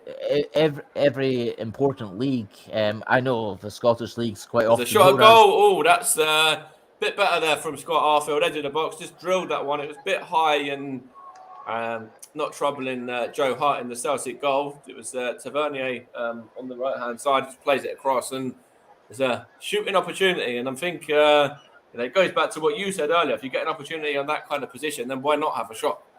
Exactly. You've got to take the chance. I mean, you're 3-0 down, and we've seen over the years how many shots have been scored from outside the box by just the keeper just being a fraction off his line. And I'll take you back to Kemar Roof in the Europa League against Royal Antwerp.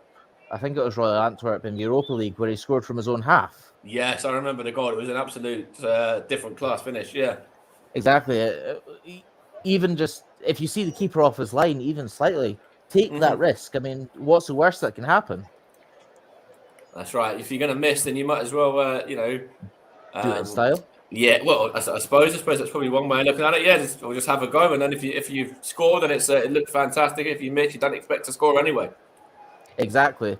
You've got to take the chance, and at the moment, going the way this first half is going, the second half even, sorry. It's a chance. Fashion Takala there just gone down, and the referee's pointed for a goal kick, and again, that was a good play from Rangers there. Takala. Did he go down a little bit easy? Let's have a look. It was, that would have been a harsh penalty there. But I think it was the defender there, Taylor. Good defender, really, from him, yeah. Yeah, very good defending there. And that would have been a harsh penalty compared to the two in the first half. However, I have seen them given, but I stand by that that's not a penalty. And it looks like Calvin Bassey's now gone out to his favoured left-back position with the substitutions that have been made at half-time as well. I just spotted that. Yes, that's right. I'm just looking to see what formation Rangers are now playing because it looks like Barisic might have gone further up the pitch. Barisic went off, didn't he, at half-time? So. Oh, yes, he did, didn't he? So that's why Bassey's gone to left-back and then Balogun's obviously coming where Bassey started at centre-back. Which is actually a wise move by Giovanni Van Bronckhorst. I actually missed Barisic coming off at halftime, so I appreciate that. No, that's all right, man. Yeah, Bassey will look more comfortable in left back, and Barisic, he had a stinker of a first half, but then that third goal was, he's certainly to blame. It's his fault for the third goal and just allowing Abada to come in and just score as easily as he did. Yeah, that's right. But then, yes, Barisic was at fault for that. However, what was the other defenders doing? With Connor Golson, etc. Yeah. That's where the teamwork comes in. You've got to help your fellow players. You've got to close them down and tap them. And if you spot that someone, one of your centre back partners or your defensive partners are out of position, then take it upon yourself to go and be the one that fills in. Yeah, exactly that. You see all the top teams doing that. You see Paris Saint-Germain doing it, Barcelona doing it, Real Madrid, Man United, Liverpool, Arsenal. Why can't even Celtic are doing it? They're covering when there's a bit of space. That's right, and you can see even now it's just a chance here for Rangers to get the ball forward, but Celtic are defending with what 2 banks of 4, or there's plenty behind the ball anyway. That's right. There's plenty behind the ball, which is going to be difficult for Rangers to break through. That's right. It's difficult to break down, and Celtic here just able to get the ball and win it back as well at their leisure, really, at the moment. Well, that's it. It's Celtic are almost playing as if they're out for us, or they're out doing a training session. It's been that easy for them. There was a foul there was it the foul given against Scott Arfield, or was it given against Giacomakis there? It's actually gone in favour of the Rangers man.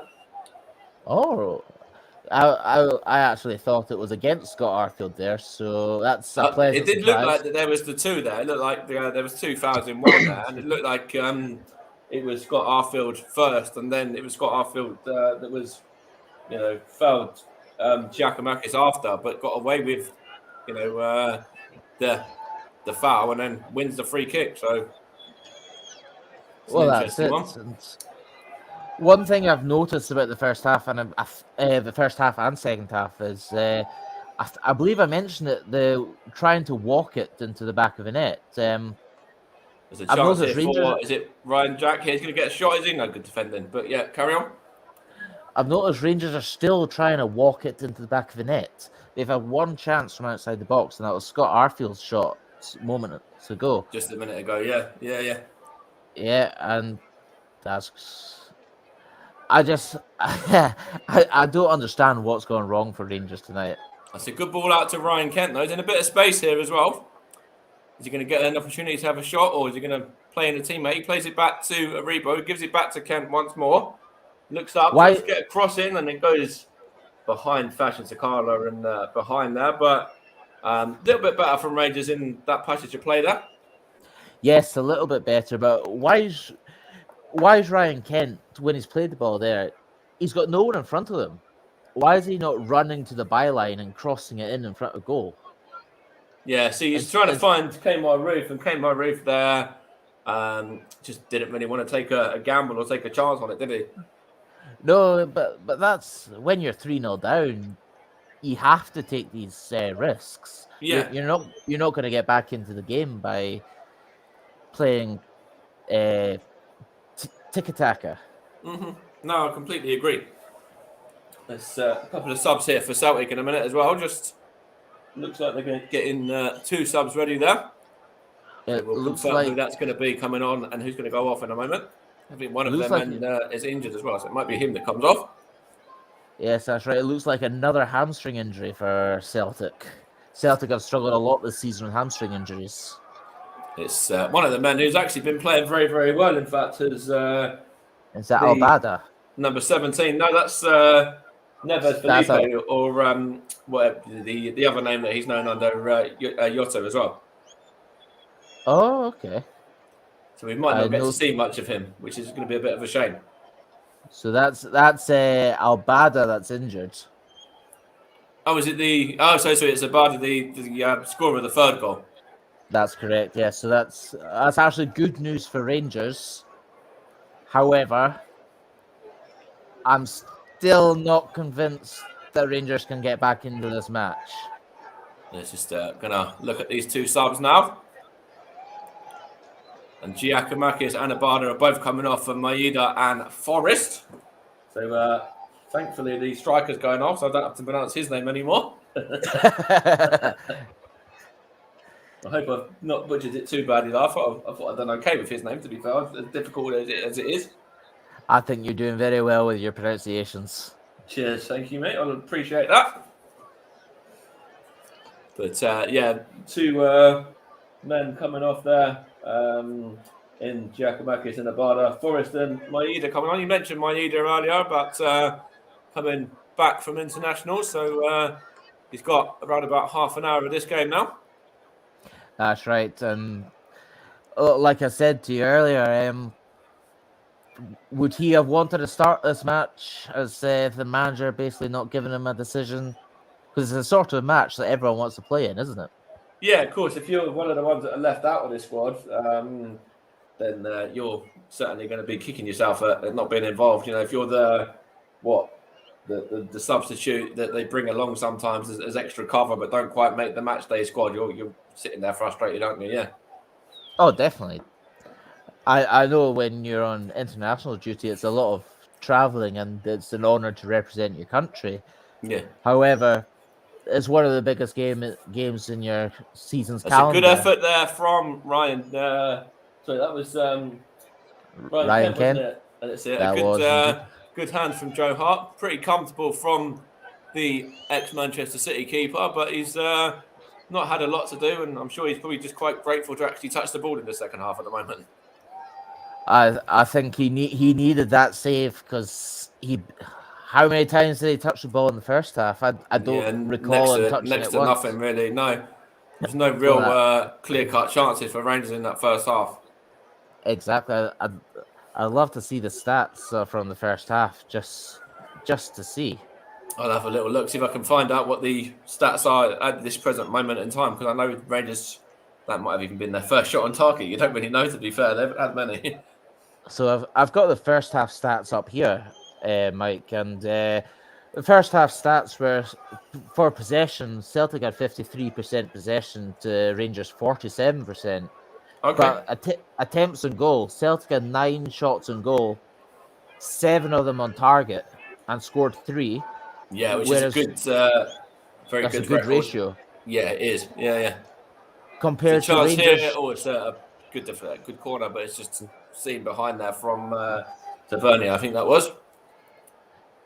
Compared to Rangers, 2 shots and 1 on target. Yeah, see, it's a big difference, as you can kind of probably expect with the way that the game's going so far with the score on that as well. That Celtic have very much dominated this game and continuing to do so at the moment. They really have.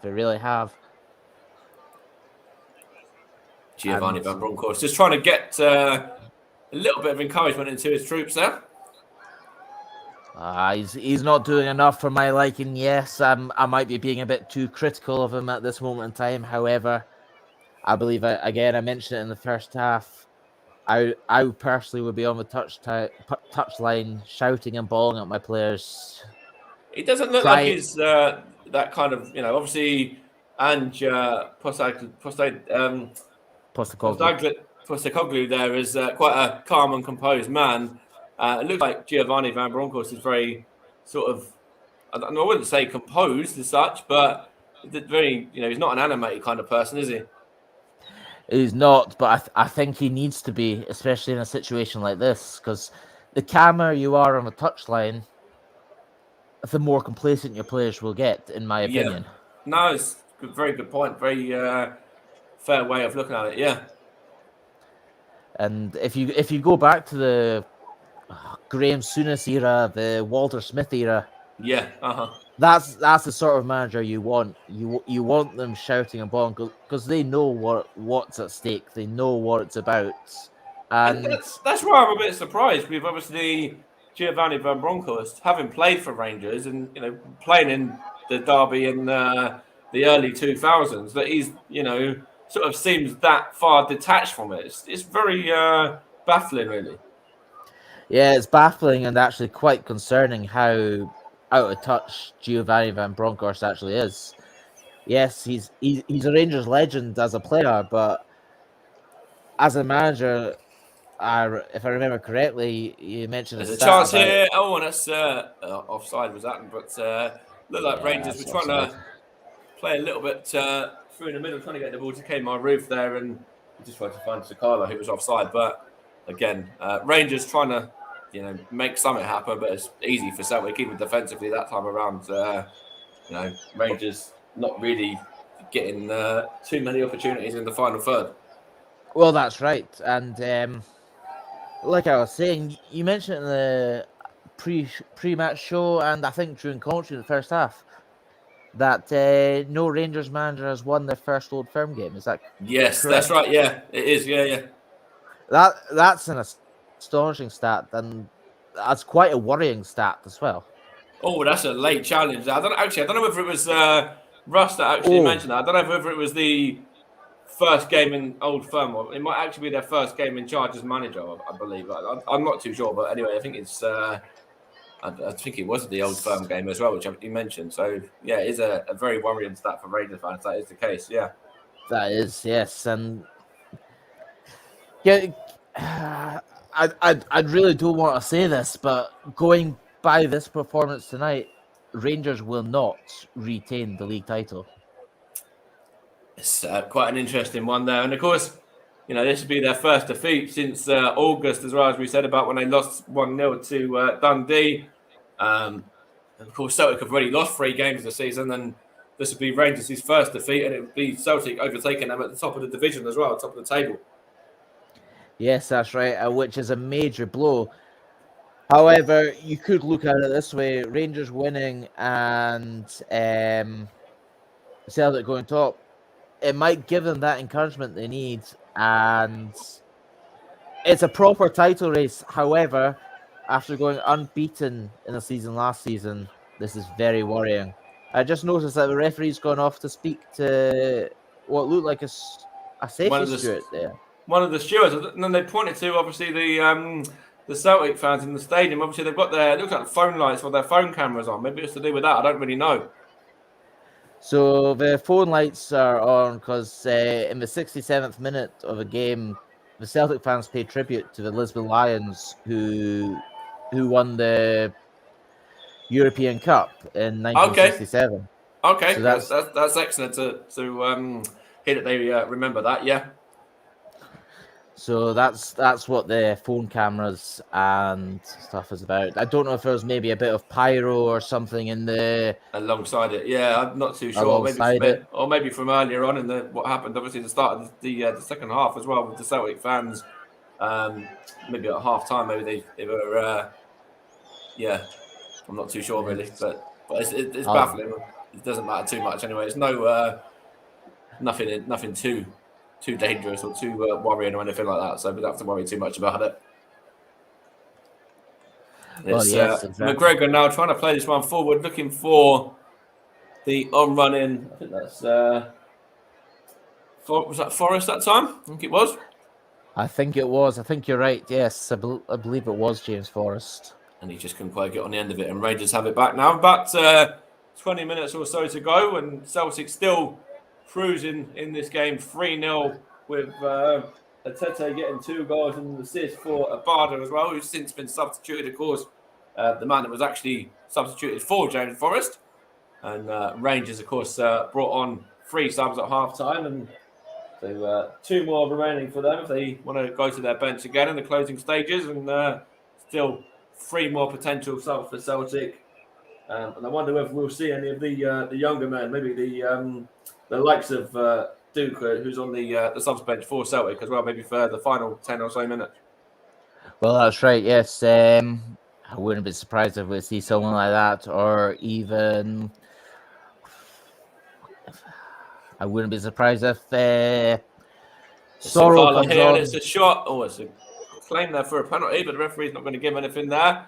Although Scott Arfield's shouting to him to say, can you at least take a second look at that or speak to your assistants about that one? But I don't really know. That would have been, I think it was off his midriff or his chest, more than his arm, yeah. Yeah, I think that came off his thigh personally. I don't think that was handball. It's a good ball through to Joe Aribo. He's going to get a chance here. Is he? Good defending there from, I think that's the centre-back of Starfelt, and to play as well. Hooks it clear, looking for the man of the moment as well, Atete, but he loses out. And it's with Ryan Jack now, who plays it out wide to Carlo. Great feet from Jack there. That's a lovely back heel to find Tavernier, and it's a chance here for Rangers, but just defended well by Juranovic was that, and then Joe Hart just smashes it forward into the Rangers half. But that was a lovely bit of play there from Ryan Jack, and a pretty neat back heel actually as well. Yes, that's right. That's a brilliant bit of play by Ryan Jack, and that's exactly what Ryan Jack's capable of as well. He's almost crucial in our midfields. Oh, I just want to have a look at this again. It's for the one on Juranovic here, the handball. I reckon Arfield's got a point with that one. I haven't seen the replay. Just saw the replay. Potentially, there could have been something in that. As Celtic could get another sub ready now, and it is. Is it Sorrow coming on? No, it's James McCarthy coming on for the man at the moment, Hatete. So James McCarthy comes on a bit more defensive minded. That's a very interesting substitution by Ange Postecoglou because, like you just mentioned, that's a very defense-minded substitution, which means Postecoglou's worried about how much Rangers have come back into this game. He's shoring up that defense, but even with that, he can get the next goal for sure. I don't think Rangers will get that next goal. Obviously, it would be great if he could, and potentially with 15, 20 minutes to go, potentially pull it back to say a 3-3 draw. Chance is it going to be a shot? It is, and was that Arfield there? Got that one all wrong. Yeah, got that horrifically wrong. However, Rangers are coming back into this, and you never know.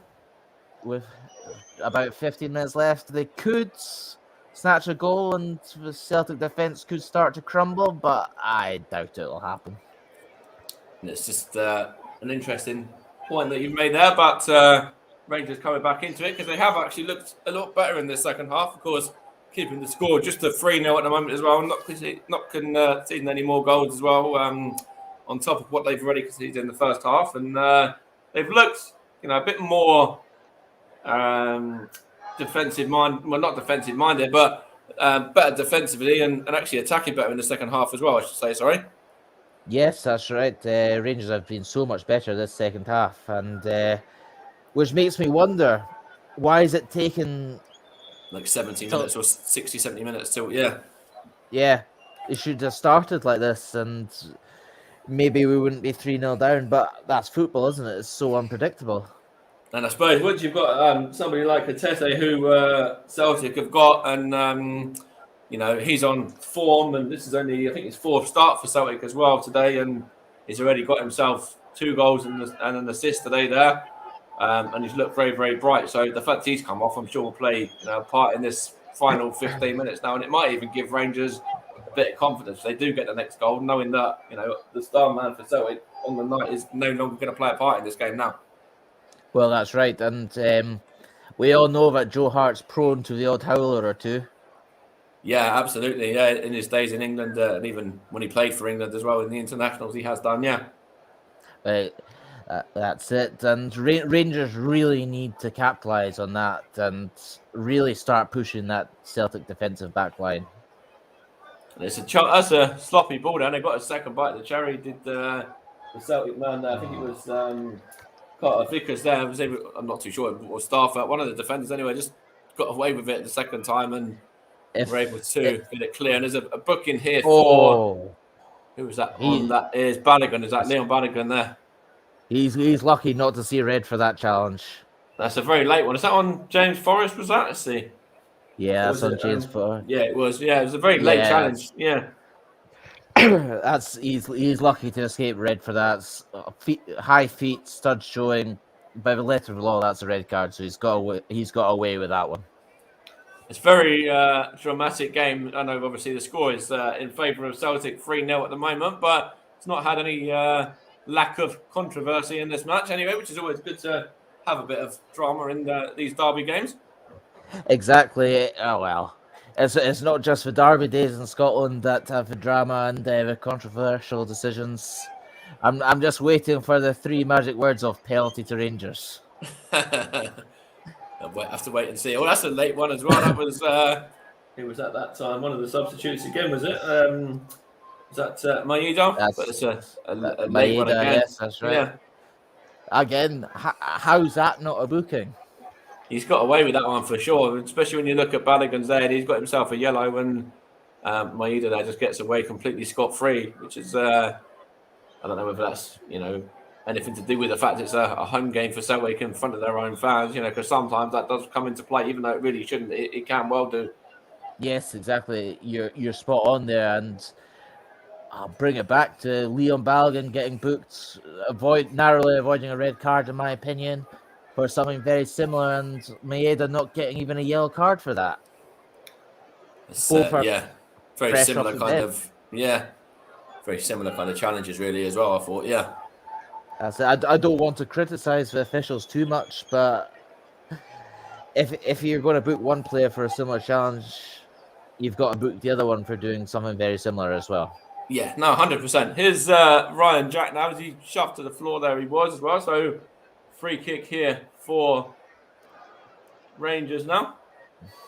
It wasn't Ryan Jack, but it was Kent, was it that time? Ryan Kent, yeah, that was indeed. Just shoves to the floor there, and it's a free kick here for Rangers now. It's taken quickly as well, and it's Ryan Jack that time did have possession. He's got it back as well now.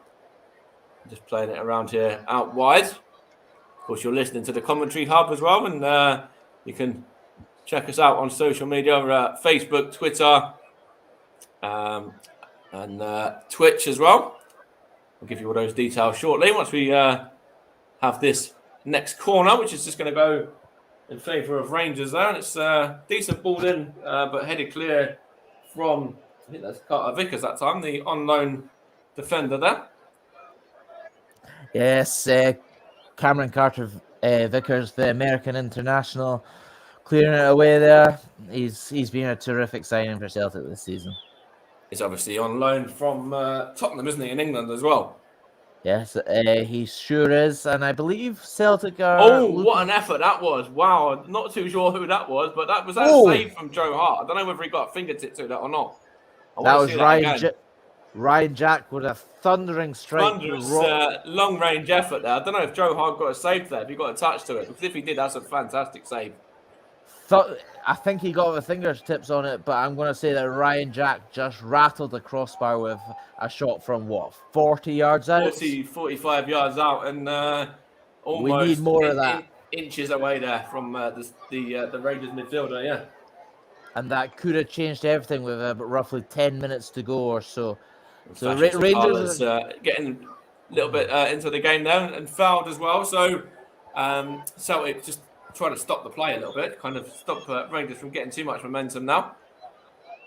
Yes, and I would love to see a replay of that shot by Ryan Jack, but I don't think they're going to show us one, Mike. I want to see if it was a save. I want to see if he got fingertips to it, because if he did, that was an absolutely brilliant save. A world-class save if he did get fingertips to it. And here's Sakala to Goldson, sorry, and now that's Ryan Kent there. He's been forced to go back into centre of midfield. Finds Basti there, who goes back to Balogun. And here is that man at the moment, Ryan Jack, trying to find the long ball for Kemar Roof there.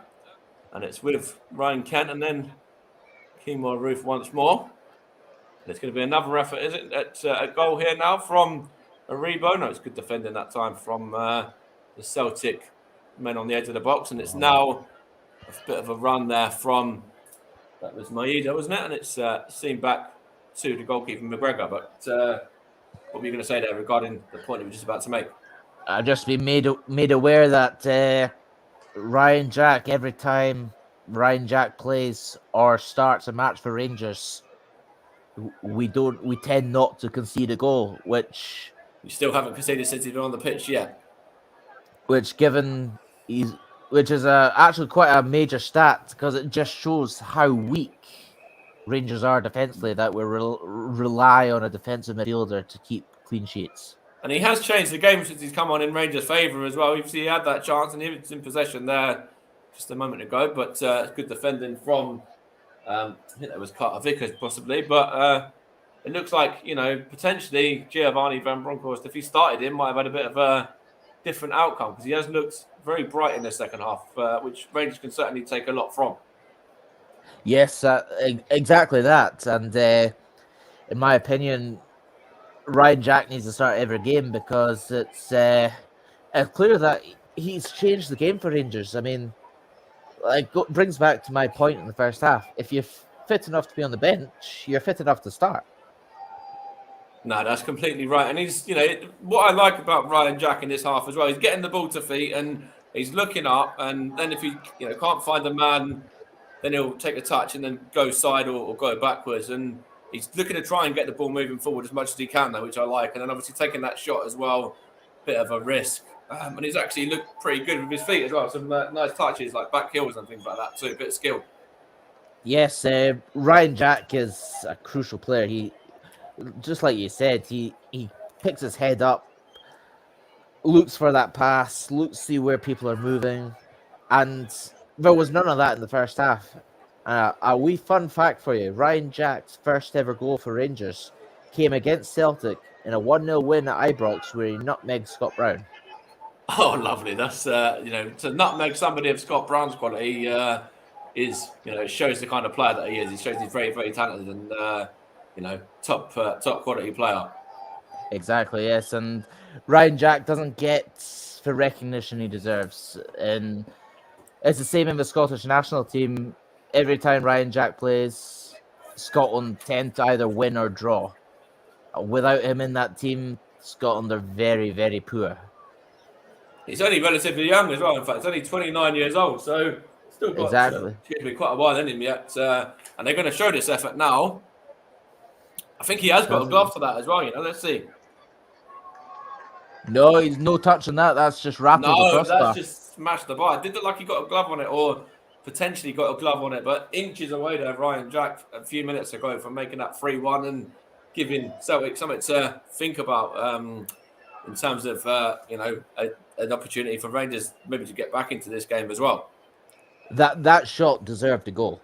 It really did. It was an absolutely different class effort. Yeah. That's something Lionel Messi and Cristiano Ronaldo There's would a be chance proud here of. for the number 17, Neves Felipe or Jota there. It's good defending from Goldson. Coming up to 6 minutes remaining, and Celtic are probably going to see this one through relatively comfortably. But what I was saying before, it looks like for player of the match. I'll come to you in that in a moment, but we're probably more than likely going to agree on who's going to get it today, I think. I actually think I've got a man of the match for the first half and second half. Okay, it's nice to have that. Okay. Yeah, So, I'll come to you. We've got this corner, so just see what happens from this corner, and I'll come to you after this. I think once we find out what happens here. It's going to be whipped in, is it, or it's going to be played short? Let's have a look here. It's got a good ball in, and it's good defending there from.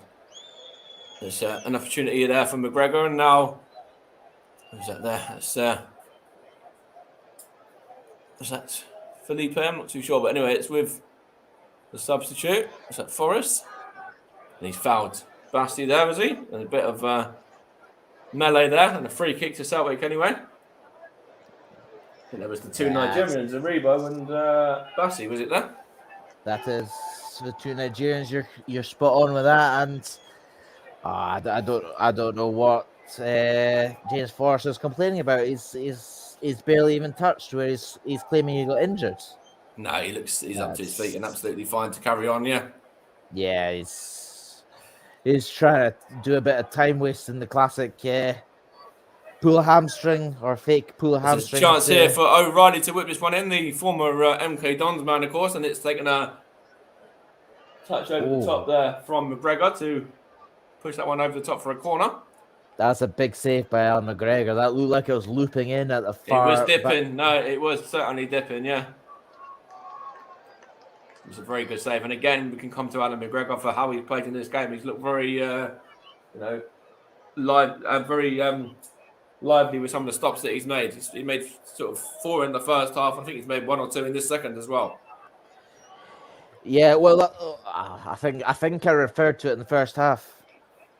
McGregor is a big game player. He's kept Rangers in so many matches and saved them so many times that Taylor's going to make way. I think Celtic are actually going to get 4 subs ready here for the final 4 minutes. I think they're going to use all the rest of their subs anyway now, by the looks of it, I think.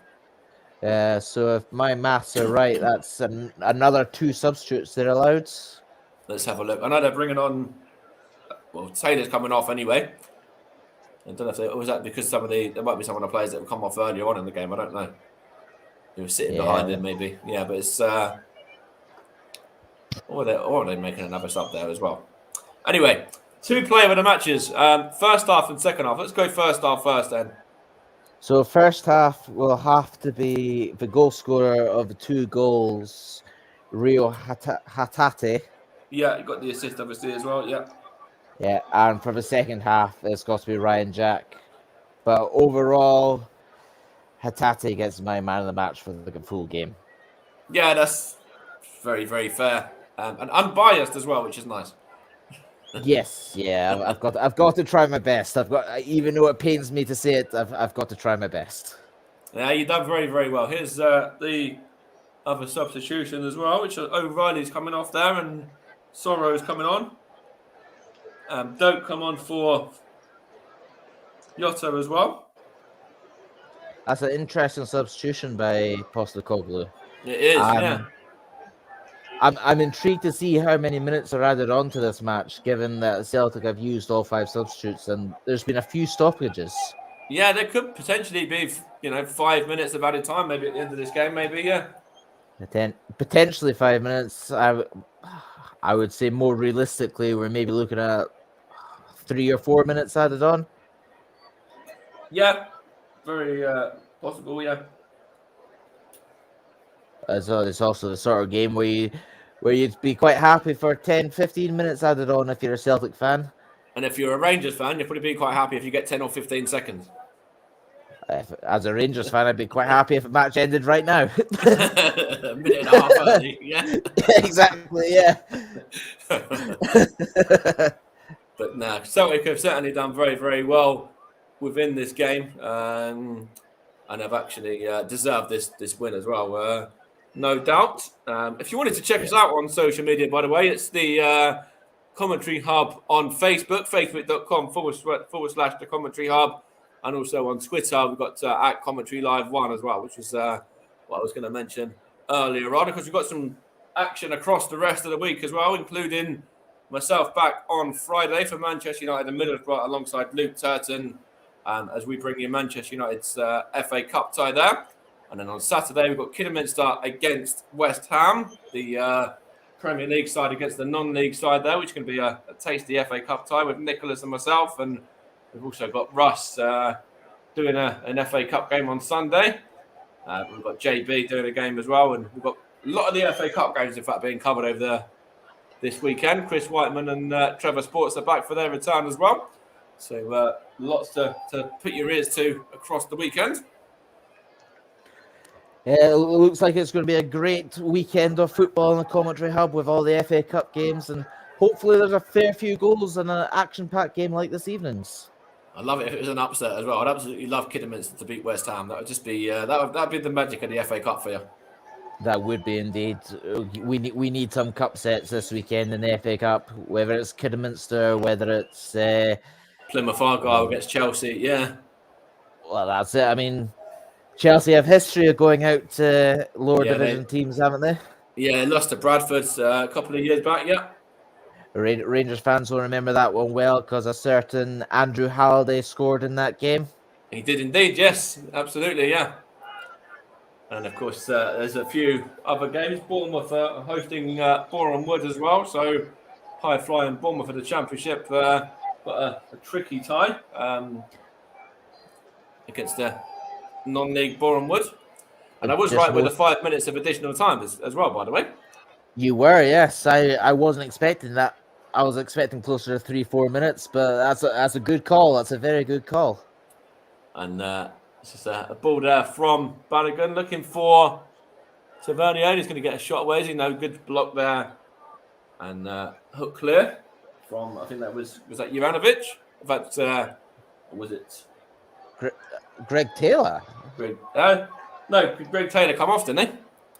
No, he's still on the pitch there. He's struggling, but he's still on the pitch. I thought they subbed him. Well, they were going to sub him, so maybe they changed that sub. Yeah, maybe the injury's not as bad as first thought, but he's definitely struggling. Yeah, it looks like he is. Maybe they're just going to give it the final few minutes and see what happens there. Scott Arfield just muscled off the ball there. Yeah, Scott Arfield there made the wrong choice. He should have played the ball into Fashion Sakala and given the opportunity to play it across goal and hope that Roof can get a wee toe to it. And of course, just having a look here at what's coming up for these two sides. Rangers and Celtic both play Sunday. Celtic in the early game at 1:30 against Motherwell. Rangers against Hearts at 4. It's going to be, of course, a big test now to see what Giovanni Van Bronckhorst can, get out of his side on Sunday after this defeat, and whether Celtic can continue their form from this game into their next one as well against obviously Motherwell. Yeah, Sunday's going to be a very tough match for Rangers. Hearts are flying high. They've got Andrew Halliday, Barry Mackay, who is famous for that wonder goal in the Scottish Cup semi-final back in 2016 against Celtic. And of course, Moves to I'm sure you'll probably see the debut of Aaron Ramsey in that one, which I'm sure will be nice for a bit of media attention. Yes, definitely. It might take the focus off this defeat ever so slightly, but Giovanni Van Bronckhorst has a lot of work to do. And of course, you mentioned earlier on about Alfredo Morelos as well, who is away with his national side. Yanis Hadji as well. When's he expected back? So Yanis Hadji is out for the rest of the season after having knee surgery. So that's another big miss then. Obviously, another really, really good player. And it's a massive miss there for Rangers. And, missed him today as well in this game. Yeah, we've really missed Yanis Hadji and Alfredo Morelos today. There's a chance there, and it's over the top from Goldson. It doesn't even look like Rangers are going to get themselves a consolation at the moment.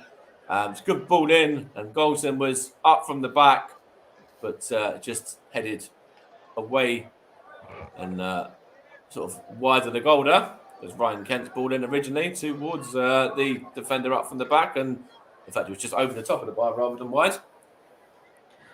Rangers have been dreadful tonight, and Celtic 100% deserved their victory, and credit where credit's due. They've played us off the park, and I mentioned it moments ago, Giovanni Van Bronckhorst has a lot of work to do on that training ground tomorrow morning. And that's right. I think he'll be in first thing as well. Be no days off for the Rangers team after this. I don't know about Celtic, whether they'll get maybe a bit of recovery time tomorrow on the back of this performance, because they have looked very, very strong. And they've done all the hard work in the first half, and then second half kind of said to Rangers, we'll see what you can do, and we'll be able to stand up to it. And that's what they've done. They've stood up to it pretty comfortably, really, in the second half of Celtic. Yes, Celtic started off the match thunderous, like a bull out of a cage, and they've capitalised on that. And I don't think any Rangers fan can complain about how dreadful we have been this evening. No, and that's the full-time whistle there as well. The two managers have just shaken hands with each other, and Celtic go to the top of the SPL, overtaking their Glasgow rivals Rangers as well, with a fantastic 3-0 victory on home soil in front of their fans as well. Rio Hatete with a brace, also Abada grabbing the third as well.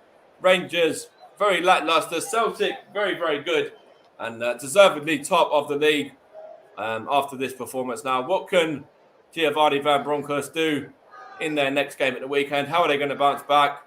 Will we see Aaron Ramsey at the weekend as well? But tonight, Aaron Ramsey, no doubt, is going to be looking on at this one, thinking, has he made the right decision? Rod Stewart certainly made the right decision going along to this one, because you can see him there punching the air and, smiling ear to ear, as any Celtic fan, I'm sure, in that stadium is right now, and, listening in around the world as well. So they're the side that go to the top of the league, and it's them who put in a really strong performance, and Rangers, well, just weren't ready at the races this evening. Yeah. Thank you. Thank you very much there, Mike. And to Matthew, we'll be back with Matthew in a few moments' time for the thoughts on the game overall as we watched Celtic beat Rangers comfortably this evening. We'll be taking just a quick break, but when we return, we'll mention some of the other scores that's happened tonight and get the thoughts of Matthew McCallum on what has been a sorry day and a dismal day at the office for Rangers, but we're back in just a couple of minutes.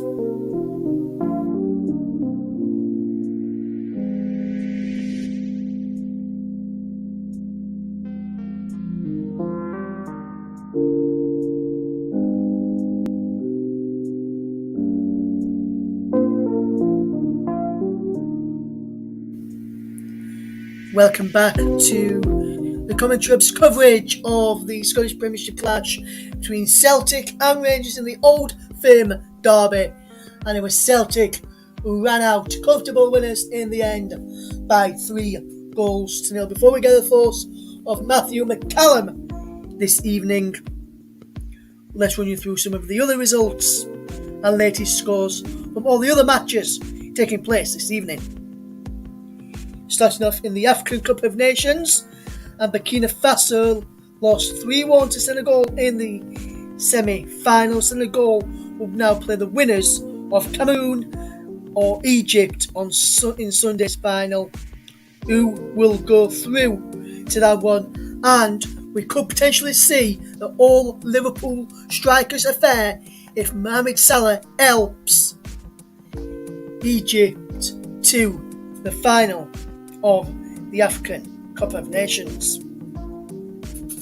In the Championship this evening, Barnsley lost to Cardiff by 1-0 thanks to a second half strike from Ook Ispiezu, who joined Cardiff on deadline day from Middlesbrough, while Huddersfield Town beat 10-man Derby County by 2-0 thanks to second half goals from Dwayne Holmes, the former Huddersfield man, and Jordan Rhodes as well. Derby was down to 10 men after just 3 minutes when Richard Stearman was sent off for a bad challenge on Lewis O'Brien to receive a straight red card.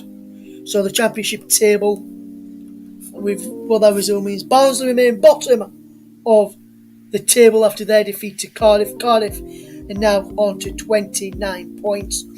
Huddersfield, with their win over Derby, who remain in 23rd place, a point above Barnsley. Huddersfield are up to 5th above West Bromwich Albion on 48 points, just 10 points behind leaders Fulham or Carlos Corberán's Huddersfield Town. In the Professional Development League, Wigan Athletics under-23s beat Peterborough by 3-2. While in the Premier League Cup, Huddersfield Town's under-23s also got a win tonight. 2 wins for Huddersfield today. So under-23s beat Watford by 3-0. In the Liga Portugal, Benfica lost 2-1 to Gil Vicente, while Sporting Club de Portugal are beating Belenenses by 3-1. In the Scottish Premiership, in the game we covered this evening, Celtic beat Rangers by 3-0. So I have to keep reminding any Rangers fans out there listening this evening, but any Celtic fans out there listening, you won by 3-0, which means you're now top of the table by a point from Rangers, who dropped to second, Arsenal into third, Motherwell into fourth, Ibs into fifth, and Aberdeen into sixth. At the bottom of the table, Dundee are bottom on 18 points, level on points with St Johnstone. Ross County in 10th on 23. St Mirren is in 9th on 26. Livingston are in 8th on 26, while Dundee United are in 7th on 29 points. Aberdeen have also got 29 points. So the gap at the top of the SPL is just 1 point as Celtic have overtook Rangers. In the South American World Cup qualifiers in the early hours of this morning, Brazil did very, very well to beat Paraguay by 4-0. Rafinha with one, Coutinho with another, Antony and Rodrigo on target for Brazil. Rafinha had a goal disallowed through VAR for an handball in the build-up to that goal. And just 2 minutes, but he opened the score on 28 minutes. Gabriel Jesus of Manchester City also played a part for Brazil, and Peru drew 1-1 with Ecuador in the early hours of this morning as well.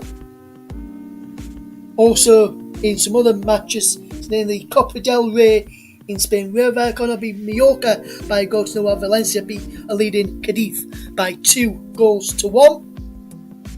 In a friendly international, Belize and Nicaragua drew by a goal 1-1. In that one, in a club friendly, latest score from the game which I mentioned, one of the games I mentioned earlier, a couple of games I mentioned earlier, Toronto FC beat Los Angeles FC by 2-1, while River Plate losing to Riverdale by a goal to 0 on 61 minutes in that one, and that's all the results and some latest scores from today so far. Another result to tell you about in the women's football, in the women's league, and Leeds United women have come from 2-0 down at half-time away to Barnsley to win by 3-2. So there's a comprehensive roundup of the results tonight. And what a result for Leeds. Bridie Annan, the captain of Leeds United women, I believe she is, scored a free kick in the 86th minute to win it for Leeds United away at Barnsley this evening. Now let's go back to our main focus then, and the Scottish Premiership and the game which we covered this evening, and we'll go to that in a second.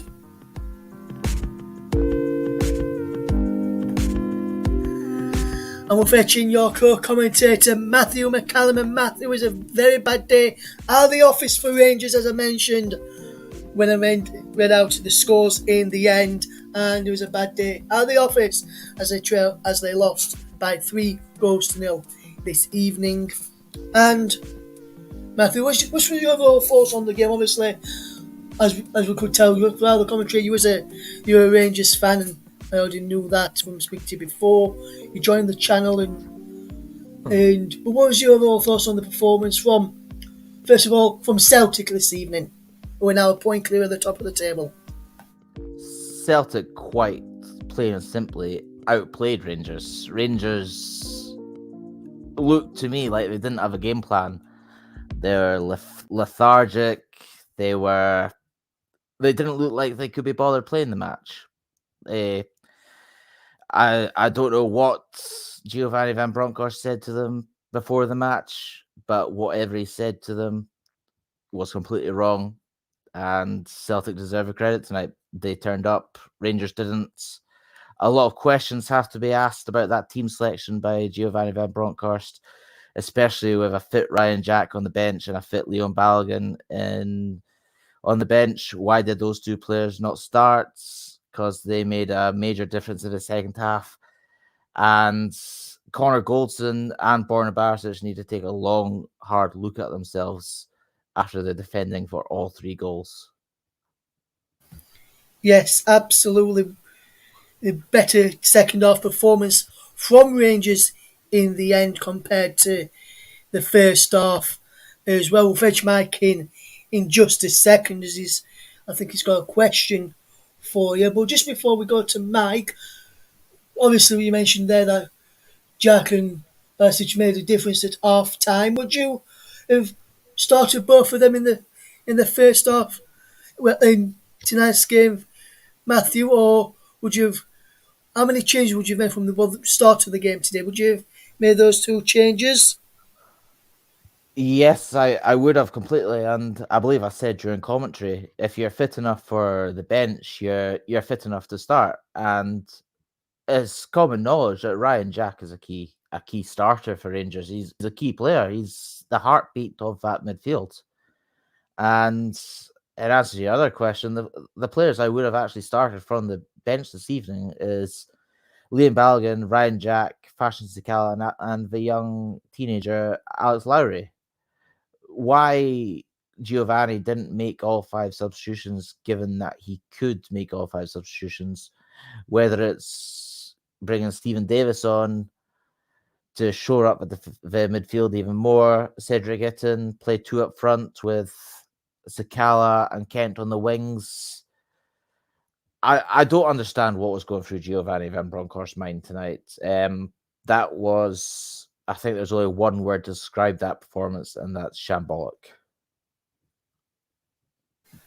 Absolutely there, Matthew, absolutely there. And just before we do wrap up this evening, because we'll be wrapping up very, very shortly, as we've been on just over, coming up towards 2.5 hours this evening. I know that Mike Orneman has got a question for you this evening, Matt. And Mike, what's your question for Matt? And Matt, try and answer it as best you can. Yeah, so basically, my question was really in regards to looking ahead, really, to the game on Sunday. And, what can Rangers do now? Obviously, they've got to try and bounce back. Obviously, they've got Aaron Ramsey who might come in. It's the first defeat of the season. So, the next, 3 or 4 days, what can Giovanni Van Bronckhorst do to get themselves ready for that game on Sunday? Because it is a huge game now, isn't it? Sunday has become massive. It is the definition of a must-win match. If Rangers want to stay in this title race, they have to win on Sunday, and Hearts will be no pushover. Aaron Ramsey should come into the team. I'd like to see him and Ryan Jack start on Sunday against Hearts, and I'd like to see Borna Barisic dropped, and Calvin Bassey playing outside on the left, with Liam Balogun coming back in the central defence. But again, it brings me back to some things I said about tonight's match. Questions have to be asked about the team selection and the defensive errors that were on display tonight. McGregor made some key saves tonight, which kept the scoreline down from being 5 or 6. And if it wasn't already an embarrassment, if I was Giovanni Van Bronckhorst right now, and I can't wait to see his post-match interview to see the excuses he creates, I would be going ballistic in that dressing room. I mentioned on commentary that at halftime the players needed a rocket, and looking back on it, I think they needed more than a rocket. Absolutely there, Matthew, absolutely. I really do agree with you that they needed something more than just a rocket this evening, did Rangers, from with their performance tonight. Just one final one before we do wrap up, guys. If anyone's got a question who's listening to the show from Matt or to Mike this evening, you can just put it in and I'll try and ask it before we finish this evening. But if we just look at the overall performance and looking ahead to the weekend, then obviously you said you'd have made some changes to what started tonight, especially without the impact of some of the substitutes, especially Jack did in the second half for Rangers tonight. Jack and Barisic did for Rangers in the second half. You're in Giovanni Van Bronckhorst's shoes. Not literally, but say you're in Giovanni Van Bronckhorst's shoes tonight. Obviously, Balogun played. Come on for Barisic. You said you'd have probably started him. Fashion, you said you probably would have played him as well from beginning. So looking from that team that played tonight, so starting lineup tonight, so McGregor, Tavernier, Golson, Bassett, Barisic, Arfield, Kamara, Aribo, Diallo, Roof and Kent. From those, with the 3 changes that you made tonight with Fashion, Jack and Balogun, which players would you keep in after that performance tonight for the weekend, Matthew, just before we wrap up? The players I'd keep in is Joe Aribo, Al McGregor, James Tavernier. Connor Goldson will stay in. Glenn Kamara and Ryan Kent. We'll welcome back Morelos, or at least I hope we welcome back Morelos, and he'll be leading the line on Sunday. But if I know Rangers and what they tend to do is there won't be many changes to that team, if any at all. It would there has to be changes. However, if I was in Giovanni Van Bronckhorst's team, they'd be in training tomorrow first thing, nose days off, and get it sorted. Yes, absolutely. It would be so many changes as well. And I think, and I probably, like you, Matt, as well, I probably wouldn't give him any days off at all this evening as well. So I'll probably fetch him in tomorrow morning or tomorrow afternoon at the latest. Tomorrow afternoon at the latest. But just before we do wrap up, thank you to everyone who's listened this evening. And yes, JB, it was a quick break that I did when I took a break between the game finishing and reading out the scores and everything just before we finish there. So I just want to say thank you to the people that's tuned in, titles been in the chat. So that's Lockie, Paul, James, JB, Thaddeus as well, Danny as well, and obviously Michael was on commentary tonight. Thank you to you, Mike. Brilliant commentary as always, my friend. And coming up on the commentary of this weekend, just before we do wrap up, just to let people know what we've got coming up on the channel with some FA Cup coverage. Just to let you all know, on Friday night, join Mike Ornament alongside Luke Turton as they bring you Manchester United against Middlesbrough in the FA Cup. Then join Nicholas Jones alongside Mike Ornament as they bring you Kidderminster Harriers against West Ham United in the FA Cup. On Saturday evening at 8 o'clock, join myself in the presenter's chair once again as I present as we bring you Tottenham against Brighton with John Stuttard and Luke Turton on your commentary team. And then join me on Sunday, lunchtime at 12 o'clock as Liverpool entertain Cardiff, a Cardiff side who have won tonight by a 0-0 against Barnes. Liverpool not in action this past week also due to the international break for South American sides to catch up with some of the World Cup qualifying campaigns. Then we'll have the return of Trevor Sports and Chris Wyman, our brilliant commentary duo from the third round game that they did in the last round match on the channel for us.